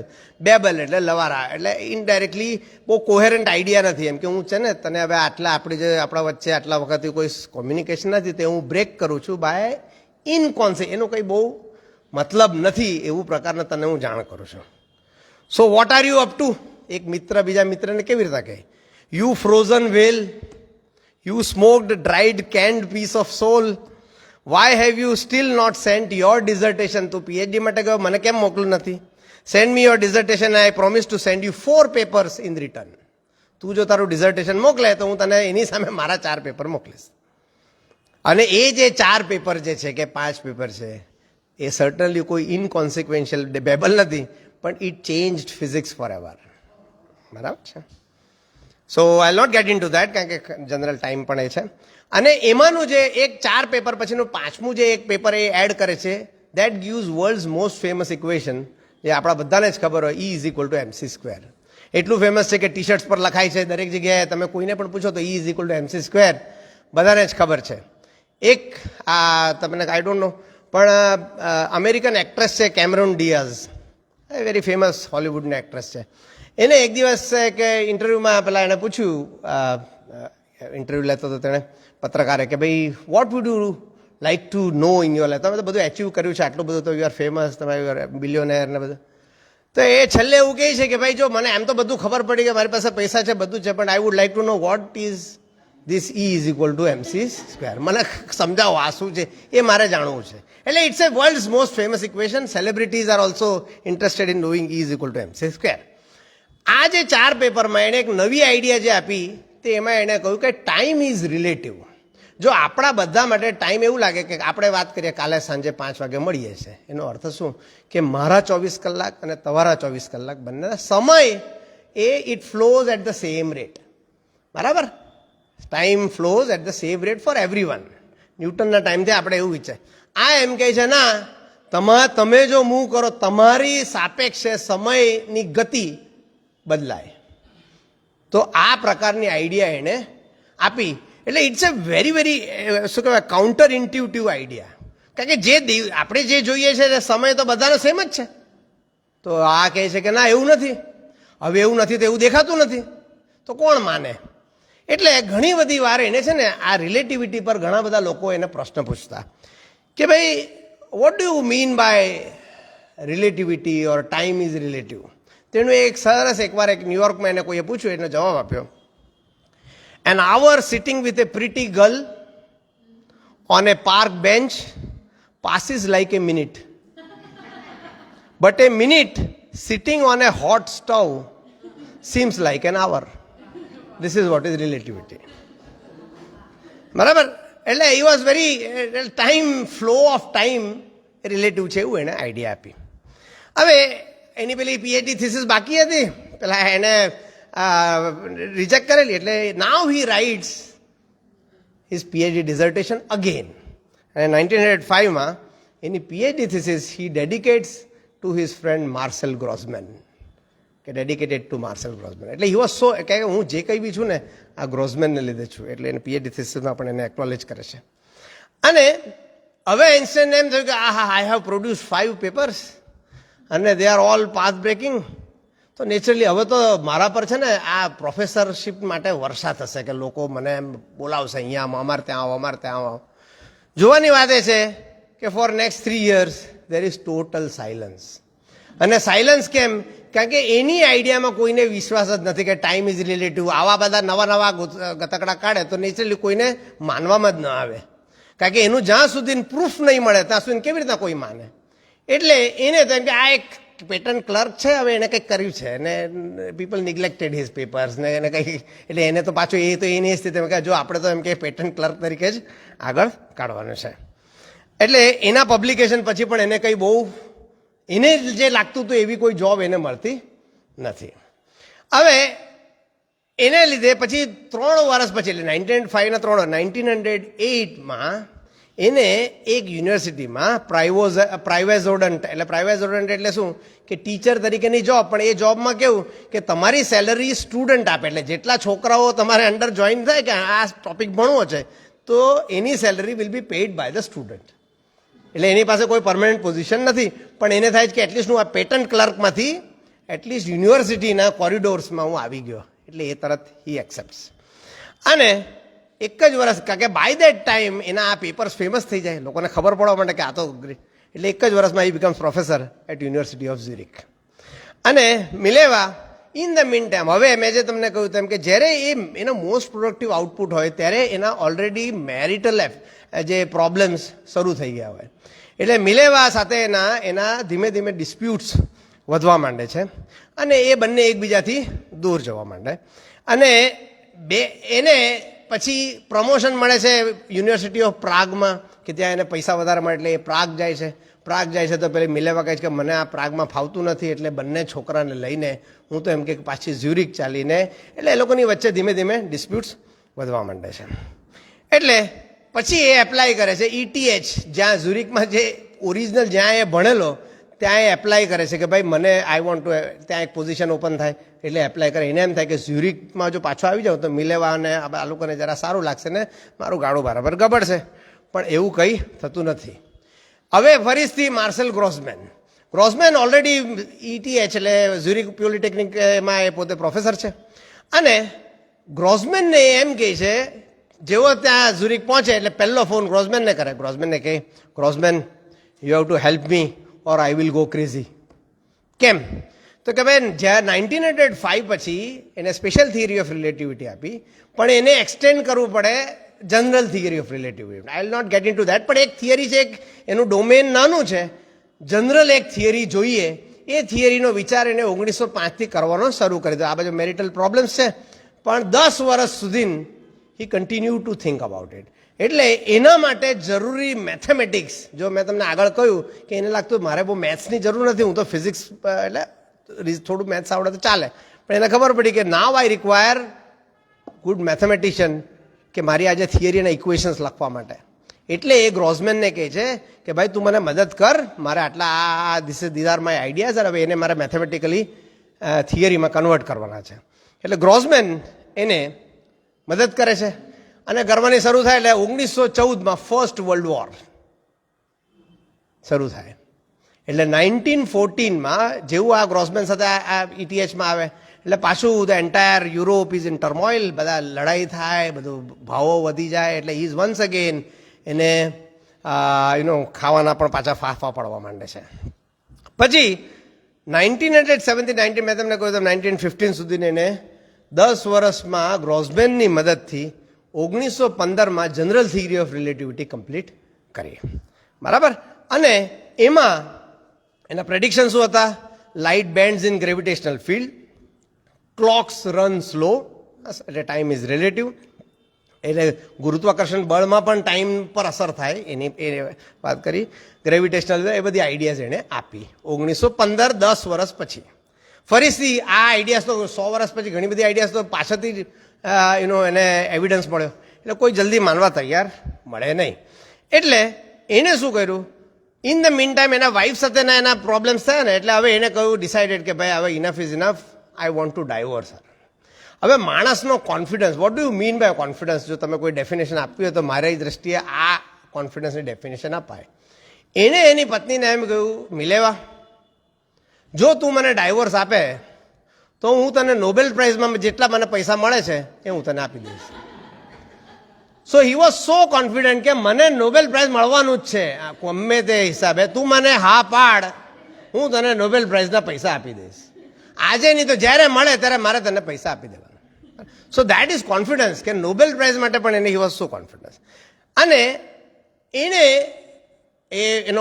એનો જે promise છે એ જ્યારે divorce થાય છે ને અને Nobel price એને મળે છે, એ નોબેલ પ્રાઇઝના પૈસા પણ એને એકચ્યુઅલી આપી દે છે. અને હવે 1915માં આજે બેન્ડિંગ ઓફ લાઇટ એને પ્રેડિક્ટ કર્યું ને, તો એના માટે 2 એક્સપિડિશન, લોકોને થયું કે ભાઈ આ કેવી રીતના, આ શક્ય જ નથી, લાઇટ તો સ્ટ્રેટ જ ચાલે, સ્ટ્રેટ જ જાય, આમ કે આમ વળે થોડી લાઇટ. એટલે એના માટેના એક્સપેરિમેન્ટ માટે એક બ્રિટિશ એસ્ટ્રોનોમર એડિંગ્ટન નામના એસ્ટ્રોનોમરે કહ્યું કે લેટ મી ફાઇન્ડ આઉટ. હવે ત્યારે બ્રિટન અને ઇંગ્લેન્ડ એ બંને વર્લ્ડ વોર થયેલી, એટલે એકબીજાના જાની દુશ્મન જેવું કે ને આપણે ઇન્ડિયા પાકિસ્તાન કેવું છે. એટલે ત્યાં બધાએ વિરોધ કર્યો એડિંગ્ટનનો કે ભાઈ જો આ જર્મન સાયન્સ છે, અને એને પ્રૂવ કરવા માટે કોઈ બ્રિટિશ સાયન્ટિસ્ટ જઈ ન શકે. એટલે પહેલાં કીધું કે ભાઈ એવું નથી, આ તો સાયન્સ છે, આપણે આવું ન વિચારાય, આમ તેમ કરીને એને ગમે તે પહેલાં કન્વિન્સ કરો. સો એણે એક એક્સપિડિશન લઈ ગયો અને એ એક્સપિડિશન પ્રિન્સિપે આઇલેન્ડ એટલે આ જે આફ્રિકા છે ને એના ઈસ્ટ નોર્થ ઈસ્ટમાં છે અને ત્યાં એક સોલર એક્લિપ્સ થવાનો હતો. એટલે ટોટલ સોલર એક્લિપ્સ એટલે શું કે સૂર્ય હોય તેની સામે ચંદ્ર આવી જાય તો આખો સૂર્ય ઢંકાઈ જાય. હવે જો આખો સૂર્ય ઢંકાઈ જાય એટલે તમને ડાર્કનેસ એટલે પૃથ્વી પર શું હશે, અંધારું થઈ જાય અને સૂર્યની પાછળ જે તારા જે છે એ તમને દેખાય.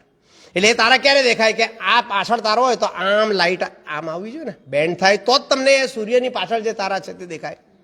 બરાબર. એટલે એણે એમ કહ્યું કે આ 29 મે 1919માં આ ટોટલ સોલર એક્લિપ્સ થવાનું છે એ હું જોવા જાઉં અને ચેક કરું કે બેન્ડિંગ ઓફ લાઇટ થાય છે કે નહીં. એટલે હી ગોઝ ધેર અને એ એક્સપિડિશન પૂરું થઈ જાય અને પછી થોડા કારણ કે ત્યારે તો એટલું ફાસ્ટ એનાલિસિસ થતું ન હતું એટલે એને પિક્ચર લે છે અને એના પ્લેટ્સ જે છે ફોટોગ્રાફિક પ્લેટ ડેવલપ કરે અને પછી લોરેન્સ નામનો એક બીજો એક સાયન્ટિસ્ટ છે તે એને એક તાર મોકલે છે. જો હા માણસનો કોન્ફિડન્સ જોયો. એટલે એના ઘરે તાર આવે એટલે પેલા એની સ્ટુડન્ટ સાથે હી વોઝ વર્કિંગ અને સ્નાઇડર કરીને એક લેડી હતી એની સાથે કામ કરતો. એટલે બારી પર જાય પેલો તાર આવે એટલે લઈને કાગળ લઈને વાંચે, તાર ખોલે વાંચે અને એની પેલી સ્ટુડન્ટને કે perhaps this will interest you, તને કદાચ આમાં રસ પડશે. તો પેલી વાંચે ને એટલે એકદમ એક્સાઇટ થઈ જાય એવો. પણ પેલા આઇન્સ્ટાઈન તો એઝ ઇફ કંઈ થયું તો એકદમ કામ એન્ડ કમ્પોઝડ. એ પેલીને એમ કહે છે કે why are you so excited, I knew the theory was correct. Eddington તો આજે હોય તું, મને તો ખબર જ હતી કે સાચું જ છે.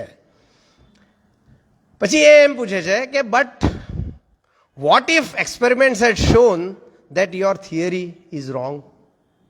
પ્રોફેસર મને કહો, આ તો સાચી છે કહી દીધું, પણ ધારો કે ખોટું પડતે તો શું? તો I said I would have been sorry for dear Lord, ભગવાનની મને દયા આવતે.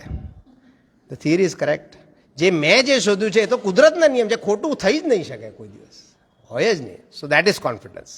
એટલે આ સડનલી બેન્ડિંગ ઓફ લાઇટ જેવું થયું ને તો એટલે ઇટ કોટ પબ્લિક ઇમેજિનેશન. કારણ કે 1919 World War I જસ્ટ પૂરું થયેલું એટલે people are in need of something which is universal કાં તો ગ્લોબલ એવી બધી રિક્વાયરમેન્ટો. કારણ કે એકદમ પેલું યુરોપમાં એકદમ ખરાબ બધી પરિસ્થિતિમાંથી બહાર નીકળેલું એટલે હવે એમ આવું એકદમ બધા લાગ્યું ઓહ આ લાઇટ બેન્ડિંગ આવું પ્રકારનું આણે કે શોધી કાઢ્યું એટલે ઇટ કોટ્સ.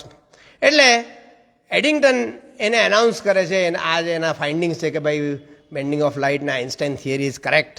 એટલે ન્યુયોર્ક ટાઈમ્સનો જે પત્રકાર છે તે ન્યુયોર્ક ટાઈમ્સનો એડિટર એને કેબલ કરે કે ભાઈ આ છે ને એડિંગ્ટન જે છે તે એક એનાઉન્સમેન્ટ કરવાનો છે ને, it seems to be very important અને you kindly be remain present. હવે પેલો જે સાયન્સનો એડિટર હોય તે સાયન્સનો એડિટર માંદો પડી જાય છે. એ માંદો પડે એટલે એ એના સ્પોર્ટ્સ એડિટરને સ્પોર્ટ્સનો જર્નલિસ્ટને કે ભાઈ તું જરા જઈ આવજે ને ત્યાં. હવે સ્પોર્ટ્સને સાયન્સ સાથે બહુ એમ લેવા દેવાની એટલે પેલાને એમ થાય કે હવે કંઈક પેલો એટલે આવો એ જાય નહીં એટલે એ પાછા આ બધા પત્રકાર શું કરે ગમે ત્યાંથી શોધી કાઢે કે ભાઈ એકચ્યુઅલી પેલા એ શું કીધેલું. એટલે એમ કરીને એ છે ને એડિંગ્ટનને કોલ કરે કે પ્રોફેસર એડિંગ્ટન આજે તમે જે કંઈક પેલો એનાઉન્સમેન્ટ કર્યો મને જરા કોને મારે એમ કે રિપોર્ટ કરવાનો છે. તો એને એમ થયું કે ભાઈ તમે શું કહ્યું તો કે ભાઈ આ રીતે આઇન્સ્ટાઈનની રિલેટિવિટી થિયરી હતી અને રિવોલ્યુશન છે ને નવું એમ કે આઈડિયા આવે છે ને આમ તેમ એને બધી વાતો કરે. અને એને એમ કહ્યું કે પછી આ પત્રકાર એમ કહે છે professor I came to know that there are 3 persons in this world. આ દુનિયામાં 3 જણા છે જેને આ થિયરી ઓફ રિલેટિવિટી સમજ પડે છે. તો પેલા એડિંગ્ટન બી સ્માર્ટ. એડિંગ્ટન એને એમ જવાબ આપે it is true but I am wondering who is the third one. એટલે કે હું અને આઇન્સ્ટાઈન આ 2 જણ જ જાણીએ એમ કે આમાં બીજું કોઈને ખબર જ નથી પડતી. So that was Eddington at his best. અને આ બધું થાય છે એટલે ઇન ધ મીન ટાઈમ એનો ડાયવોર્સ થાય એટલે એને આ બધું 10 વર્ષ કામ કર્યા પછી એના હેલ્થ ઇશ્યુઝ આવે. કારણ કે આખી રાતને રાત એ યુઝ ટુ થિંક અને he was a chain smoker. So whole night he will read think અને એટલે એની ટોલ એના શરીર પર થાય છે. એટલે એ સખત માંદો પડે છે.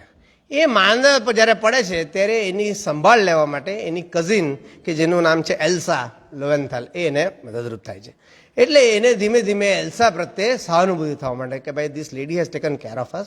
અને એમ કે આ બાજુ પેલી મિલેવા સાથે ડિવોર્સ થઈ જાય એટલે એને એમ થાય છે કે ભાઈ આ એલ્સા સાથે. અને Elsa was not as demanding as Mileva. She knew કે આ આઇન્સ્ટાઈન તો વર્લ્ડ ફેમસ છે, હવે તો વર્લ્ડ ફેમસ થઈ ગયો, એટલે એને ખબર, પણ શી ઓલ્સો એન્જોયડ લાઇમ લાઇટ, એને બી મજા આવતી હતી, એટલે હી હેડ એ વેરી નાઇસ રિલેશનશિપ વિથ હાર. હવે થયું શું, 1920માં એક લેક્ચર આપે છે, ત્યારે ફર્સ્ટ સાઇન ઓફ એન્ટીસેમિટિઝમ, એટલે જ્યુઝનું જે આ મારવાની જે વાત છે તે એકવાર, કારણ કે આઇન્સ્ટાઈન વોઝ એ જ્યુ, એટલે એ લેક્ચર આપે ને ત્યારે એના લેક્ચર હોલની બહાર નાઝીઝ ધમાલ કરે છે. એટલે ધમાલ કરે એટલે ત્યારે તો એને બહુ લાગતું નથી, પણ એને ખ્યાલ આવવા માંડે છે કે હવે આ નાઝીના લોકો એ આ જ્યુઝ પ્રત્યેનું આ લોકોનું જે વલણ જે છે એ બહુ સારું નથી. એટલે આ તો એમ કે નાઝીઝનું શું થશે, અરે આના જ્યુઝ લોકોનું શું થશે, એમ એને ચિંતા થવા માંડે. એટલે વિલ ચેમ્બરલેન કરીને, ચેમ વાઇઝમેન કરીને એક લીડર હતો એ લોકોનો, જ્યુઝ લોકોનો, એની સાથે એ અમેરિકા જવા જાય છે. અને અમેરિકા જવા શાના માટે, કે ભાઈ પૈસા ભેગા કરો, આ જ્યુઝ લોકોને આપણે અહીંયા આ લોકોની તો મારી નાખશે, એટલે we have to take care of them. અને એક હિબ્રુ યુનિવર્સિટી આપણે બનાવીએ જ્યુઝ લોકોની માટે, કે જ્યાં એ લોકો ભણે ને, એવા બધા વિચારો સાથે અમેરિકા જાય છે. તો ત્યારે તો શિપમાં જાય અમેરિકા, એટલે લગભગ 21 દિવસ થાય. એટલે જેવો અમેરિકા ઉતરે એટલે હી ઇઝ ઓલરેડી ફેમસ, કારણ કે બેન્ડિંગ ઓફ લાઇટ ન્યુયોર્ક ટાઈમ્સમાં બધે હેડલાઇન્સ હતી, એટલે professor Einstein is coming to America, એટલે એકદમ બધા પત્રકારોને આખું મોટું ટોળું ન્યુયોર્ક હાર્બર પર એને લેવા માટે, રિસીવ કરવા માટે ઊભું છે. હવે ત્યારે પેલા આ જે વાઇઝમેન છે ને, એને એક પત્રકાર કે સાહેબ તમે જરાક તમે આટલા વર્ષ આઇન્સ્ટાઈન સાથે રહ્યા, આટલો ગ્રેટ માણસ, તમે અમને કહો કે ભાઈ તમારો અનુભવ કેવો રહ્યો આઇન્સ્ટાઈન સાથે. એટલે એને બાજુમાં બોલાવીને પૂછે તો કે ભાઈ 21 દિવસ સાહેબ તમે શું કર્યું આઇન્સ્ટાઈન સાથે? તો કે જો 21 દિવસ રોજ દિવસ રાત એણે મને રિલેટિવિટી થિયરી સમજાવી. તો કે તો શું થયું? તો કે આ 21 દિવસના અંતમાં મને એટલું ખબર પડી કે આઇન્સ્ટાઈનને રિલેટિવિટી ખબર પડે છે. That was his reply. બરાબર, મને એટલું તો ખબર પડી કે આઇન્સ્ટાઈન જાણે છે, મને તો કંઈ સમજ પડી નહીં. બરાબર. 1921માં નોબેલ પ્રાઇઝ ઇઝ એનાઉન્સ્ડ, અને ત્યારે he was on A trip two Japan. તો એ એમ કે હું તો જાપાન જવાનો. આપણે તો એવું હોય કે ભાઈ કોઈ પ્રાઇઝ લેવાનું હોય, મોટા માણસ પાસે પ્રાઇઝ લે તો આપણે બધા કામ છોડીને આપણે એને પ્રાઇઝ લેવા જઈએ. તો he tells Nobel committee that okay I am not interested, એટલે હું હવે જાપાનના ટ્રીપમાં છું, હું કંઈ હવે ત્યાંથી છોડીને નોબેલ પ્રાઇઝ લેવા નહીં આવું. ચોક્કસ એટલે ફીઝ લીધી, કારણ કે એને ફીઝ એની વાઈફને આપવાની હતી નોબેલ પ્રાઇઝના. પૈસા જે હતા, ફીઝ નહીં પણ એના પૈસા. અને એ પૈસામાંથી મિલેવા પોતે 3 પ્રોપર્ટી લે છે, એ બધા પૈસા એને આપી દે છે.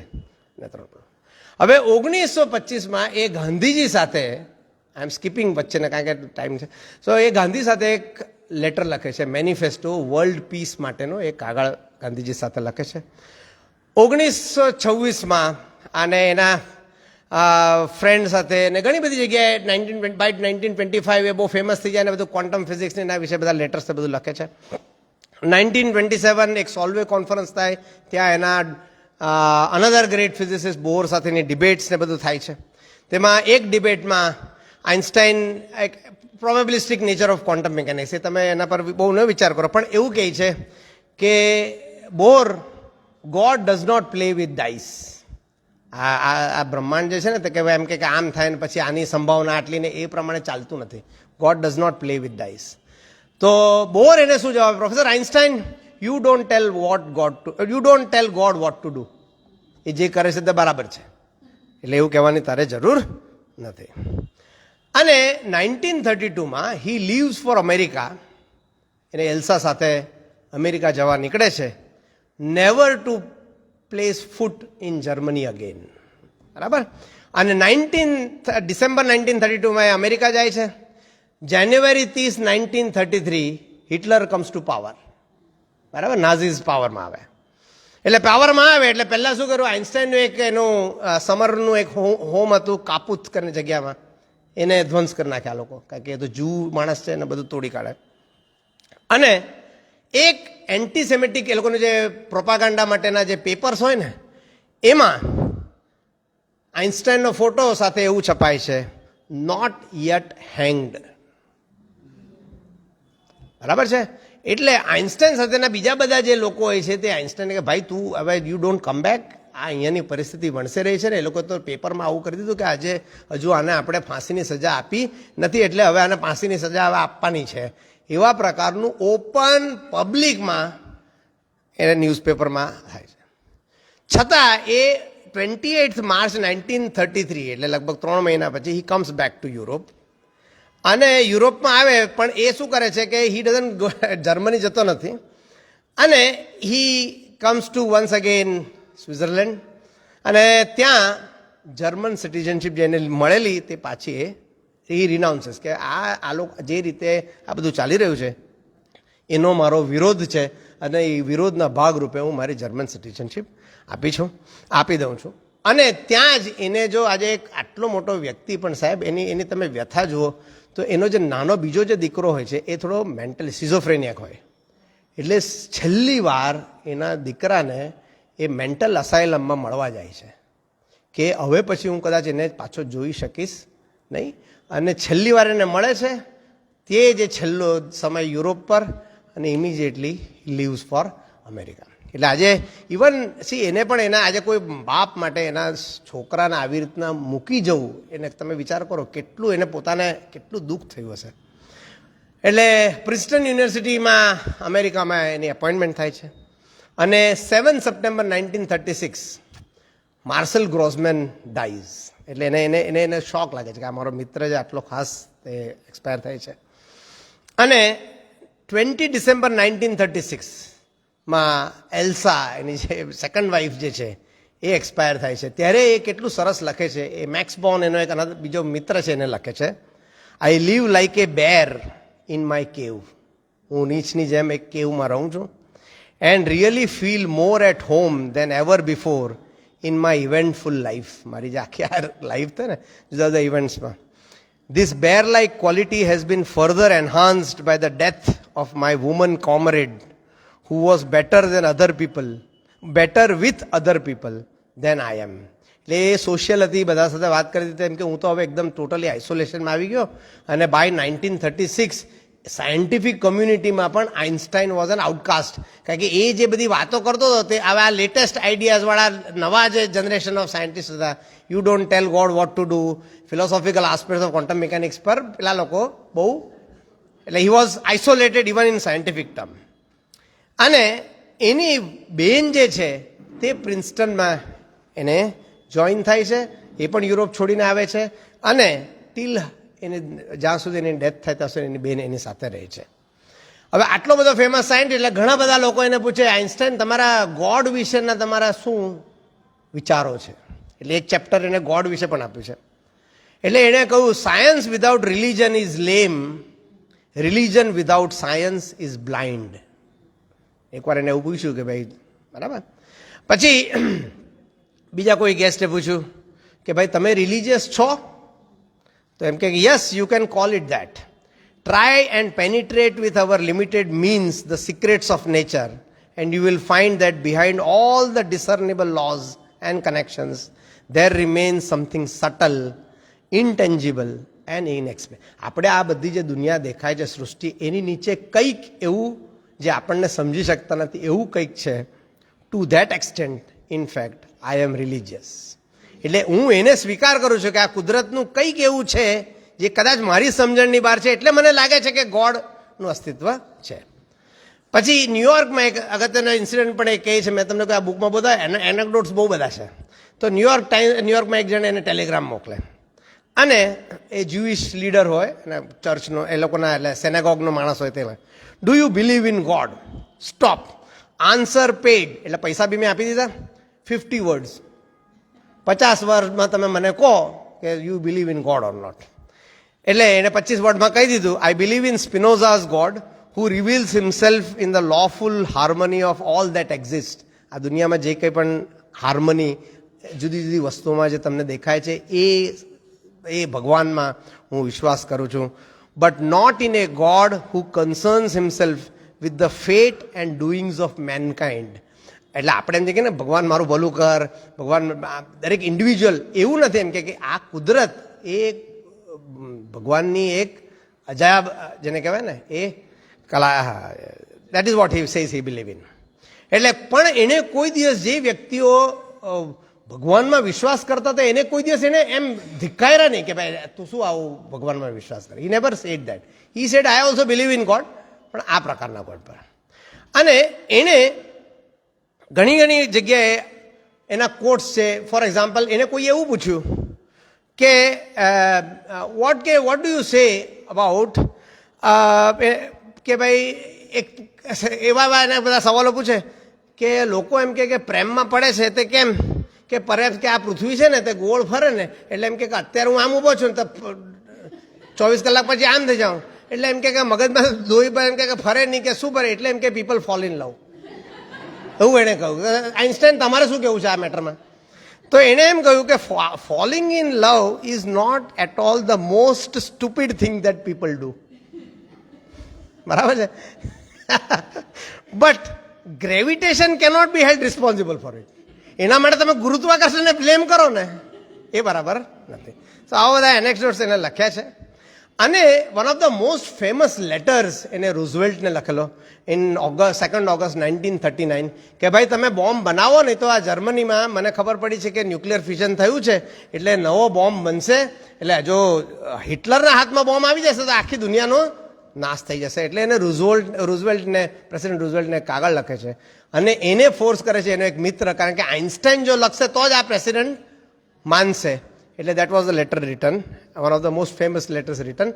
અને એના પરથી અમેરિકાએ પેલું મેનહેટન પ્રોજેક્ટને અત્યારે જે મૂવી આવ્યું ને ઓપનહાઇમરનું, તો એમાં એ મેનહેટન પ્રોજેક્ટનો એ લેટર રિક્વેસ્ટ કોણ લખે છે? આઇન્સ્ટાઈન લખે છે.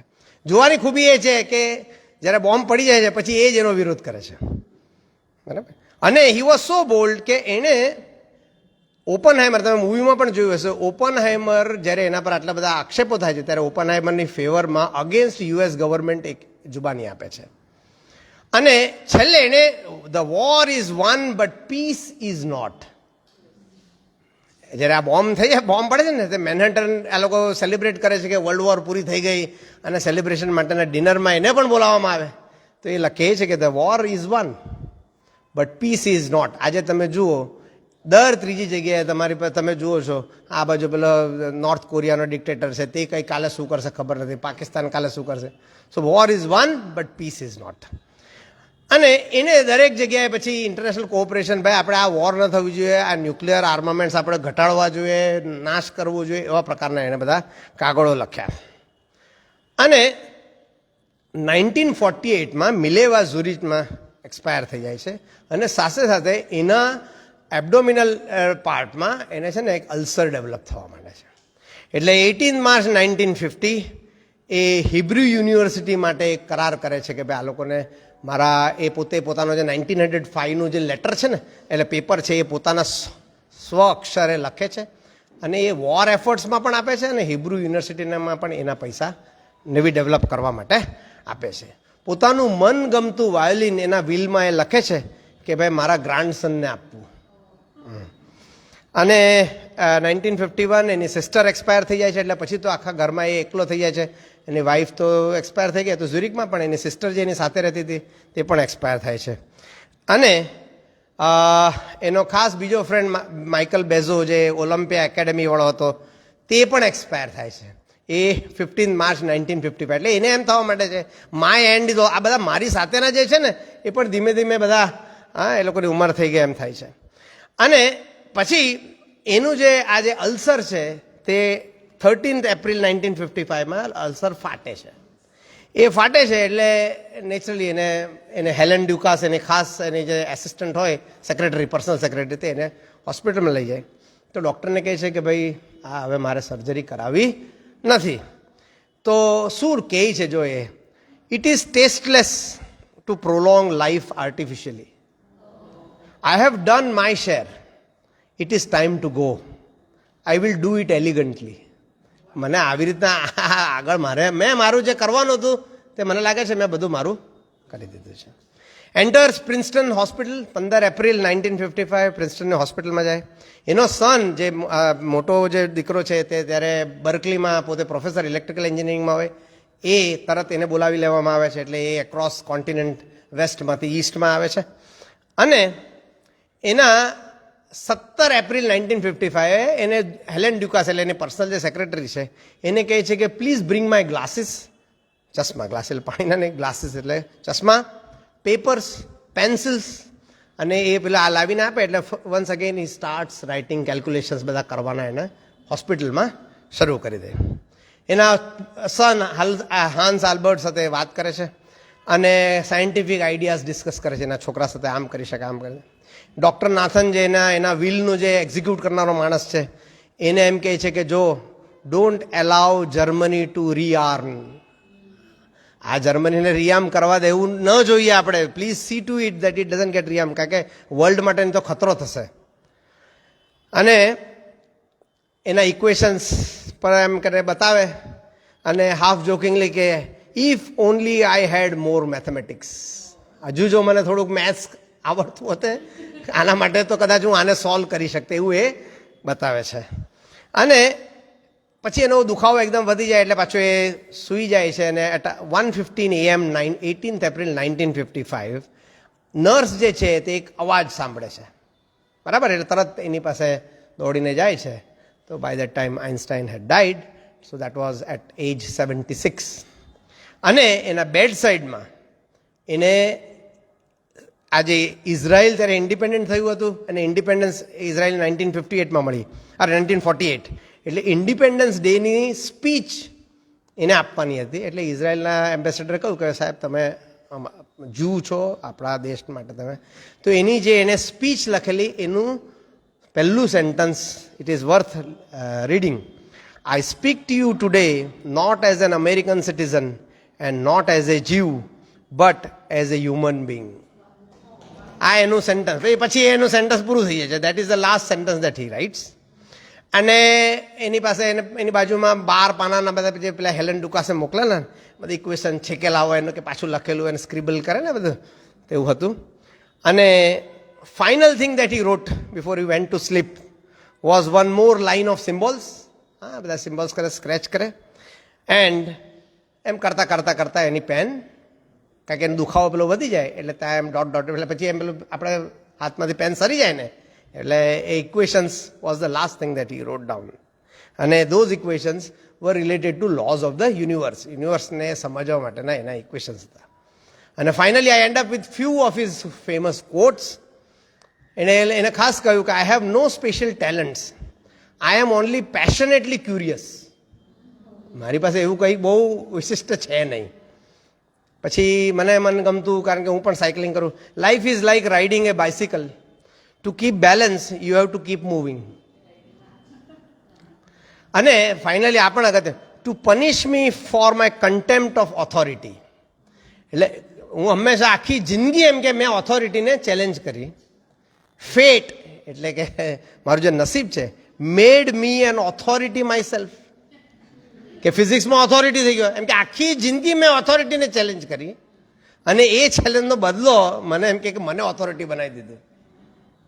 So on an optimistic note, finally I conclude, may we all be blessed with that divine sense which would make us capable of appreciating the music of the spheres. Thank you.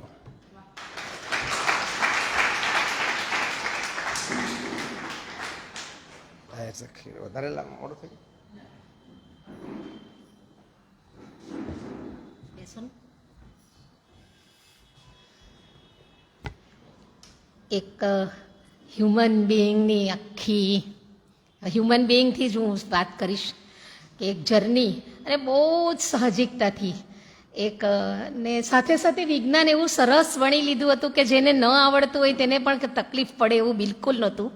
આમ સામાન્ય રીતે અમારું શિરસ્ત તો પૂરક ચર્ચા અને પ્રશ્નોત્તરીનો હોય છે. આપ પૂછી શકો છો પ્રશ્ન.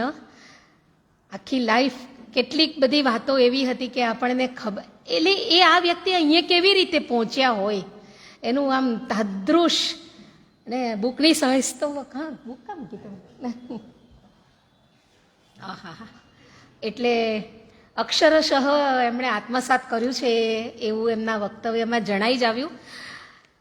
સમયને જેમ ટ્રાવેલ કરવું હોય તેમ ટ્રાવેલ કરે, આપણને સમયનો ખ્યાલ રહ્યો નથી એ ચોક્કસ જ કહું, લાઇટને જેમ ટ્રાવેલ કરવું હોય તે કરે. અમે તમારી સાથે આઇન્સ્ટાઈનની જીવનમાં ટ્રાવેલ બહુ જ સરસ રીતે કર્યું છે. અને આવા પુસ્તકો બહુ જ આમ સામાન્ય રીતે આમ વંચાઈ પણ ઓછા અને પહોંચે બી ઓછા, એટલે બહુ જ જરૂરનું હતું આ. એટલે ફરી એકવાર આપને ખૂબ ખૂબ અભિનંદન, આભાર. હાજી કમલેશભાઈ બોલો.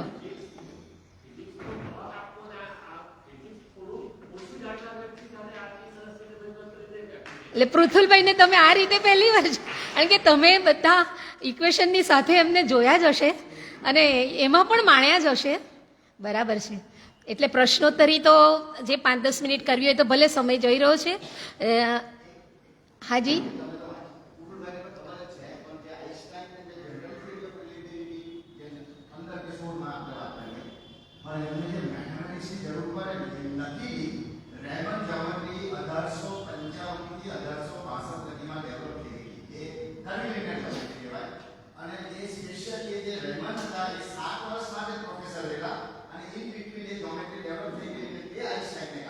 યસ, નેચર નેચર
બોલ્ડ્સ સરસ. અને બીજી ખાસ જેવું વાત કે પોલિટિકલ આખી જે તે અત્યારની સિચ્યુએશન, એટલે આપણે એક સાયન્ટિસ્ટ તરીકે વાંચતા હોઈએ કે જરા થોડું ઘણું જાણતા હોય, પણ જે પરિસ્થિતિમાં આખું ડેવલપમેન્ટ એ બહુ જ સરસ રીતે આપણી સમક્ષ રજૂ થયું છે.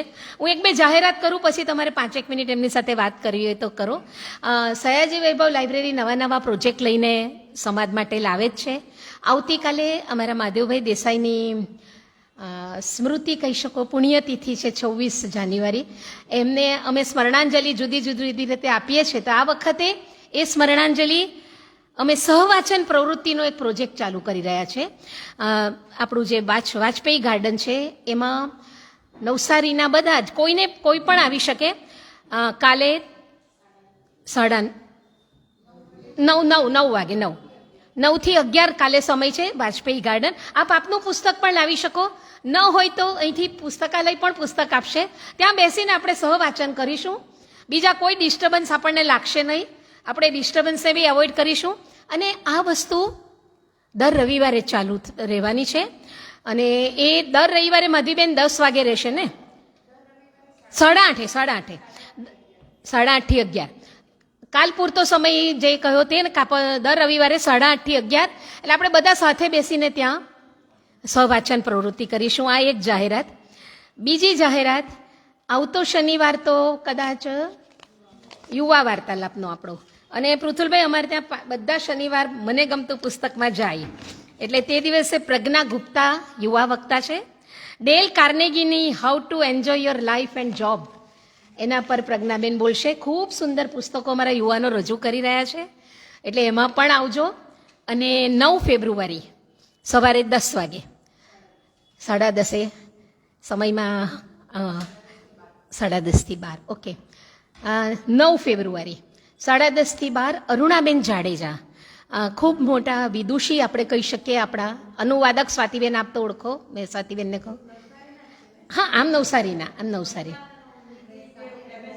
હા, પછી સુરતમાં પણ રહ્યા છે. હા, તો એ અરુણાબેન જાડેજા ખૂબ સારા અનુવાદક, ખૂબ સારા વાચક, લેખક બધા જ છે. અને એમને મનગમતો વિષય છે પુલ દેશપાંડે મહારાષ્ટ્રના.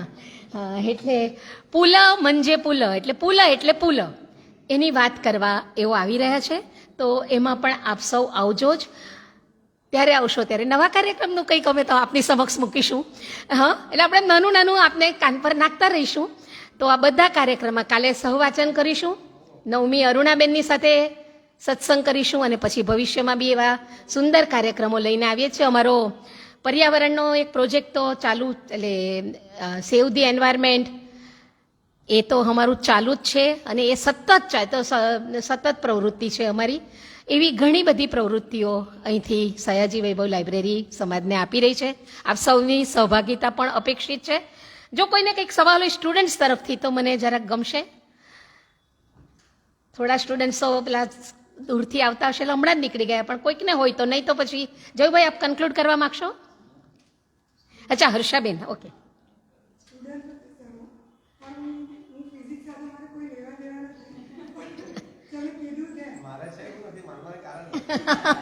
એ વાત નહીં બરાબર.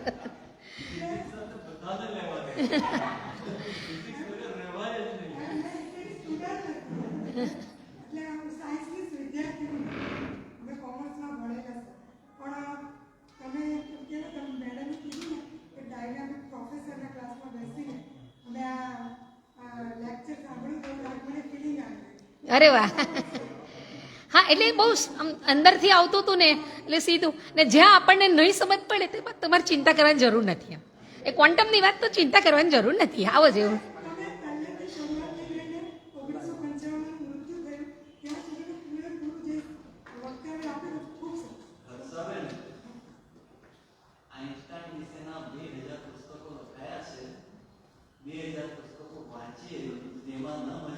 તેટલી આજે આવી જાય.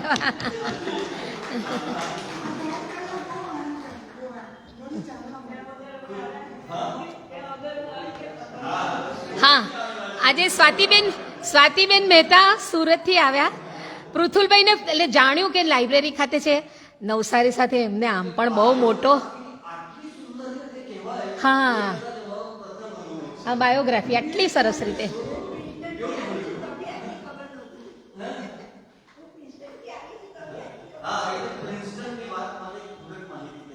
ઓકે.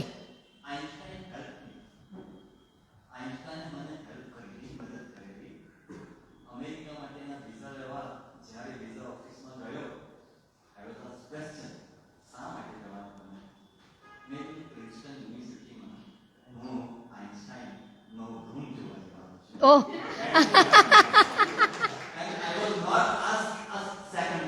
અરે વાહ.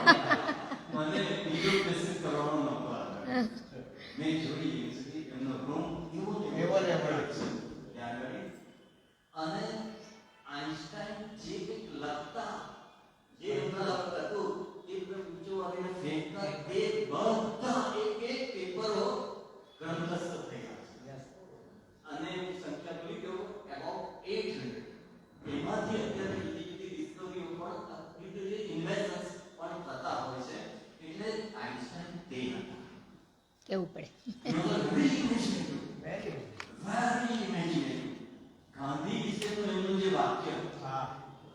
હડચામનો માણસ વાળું.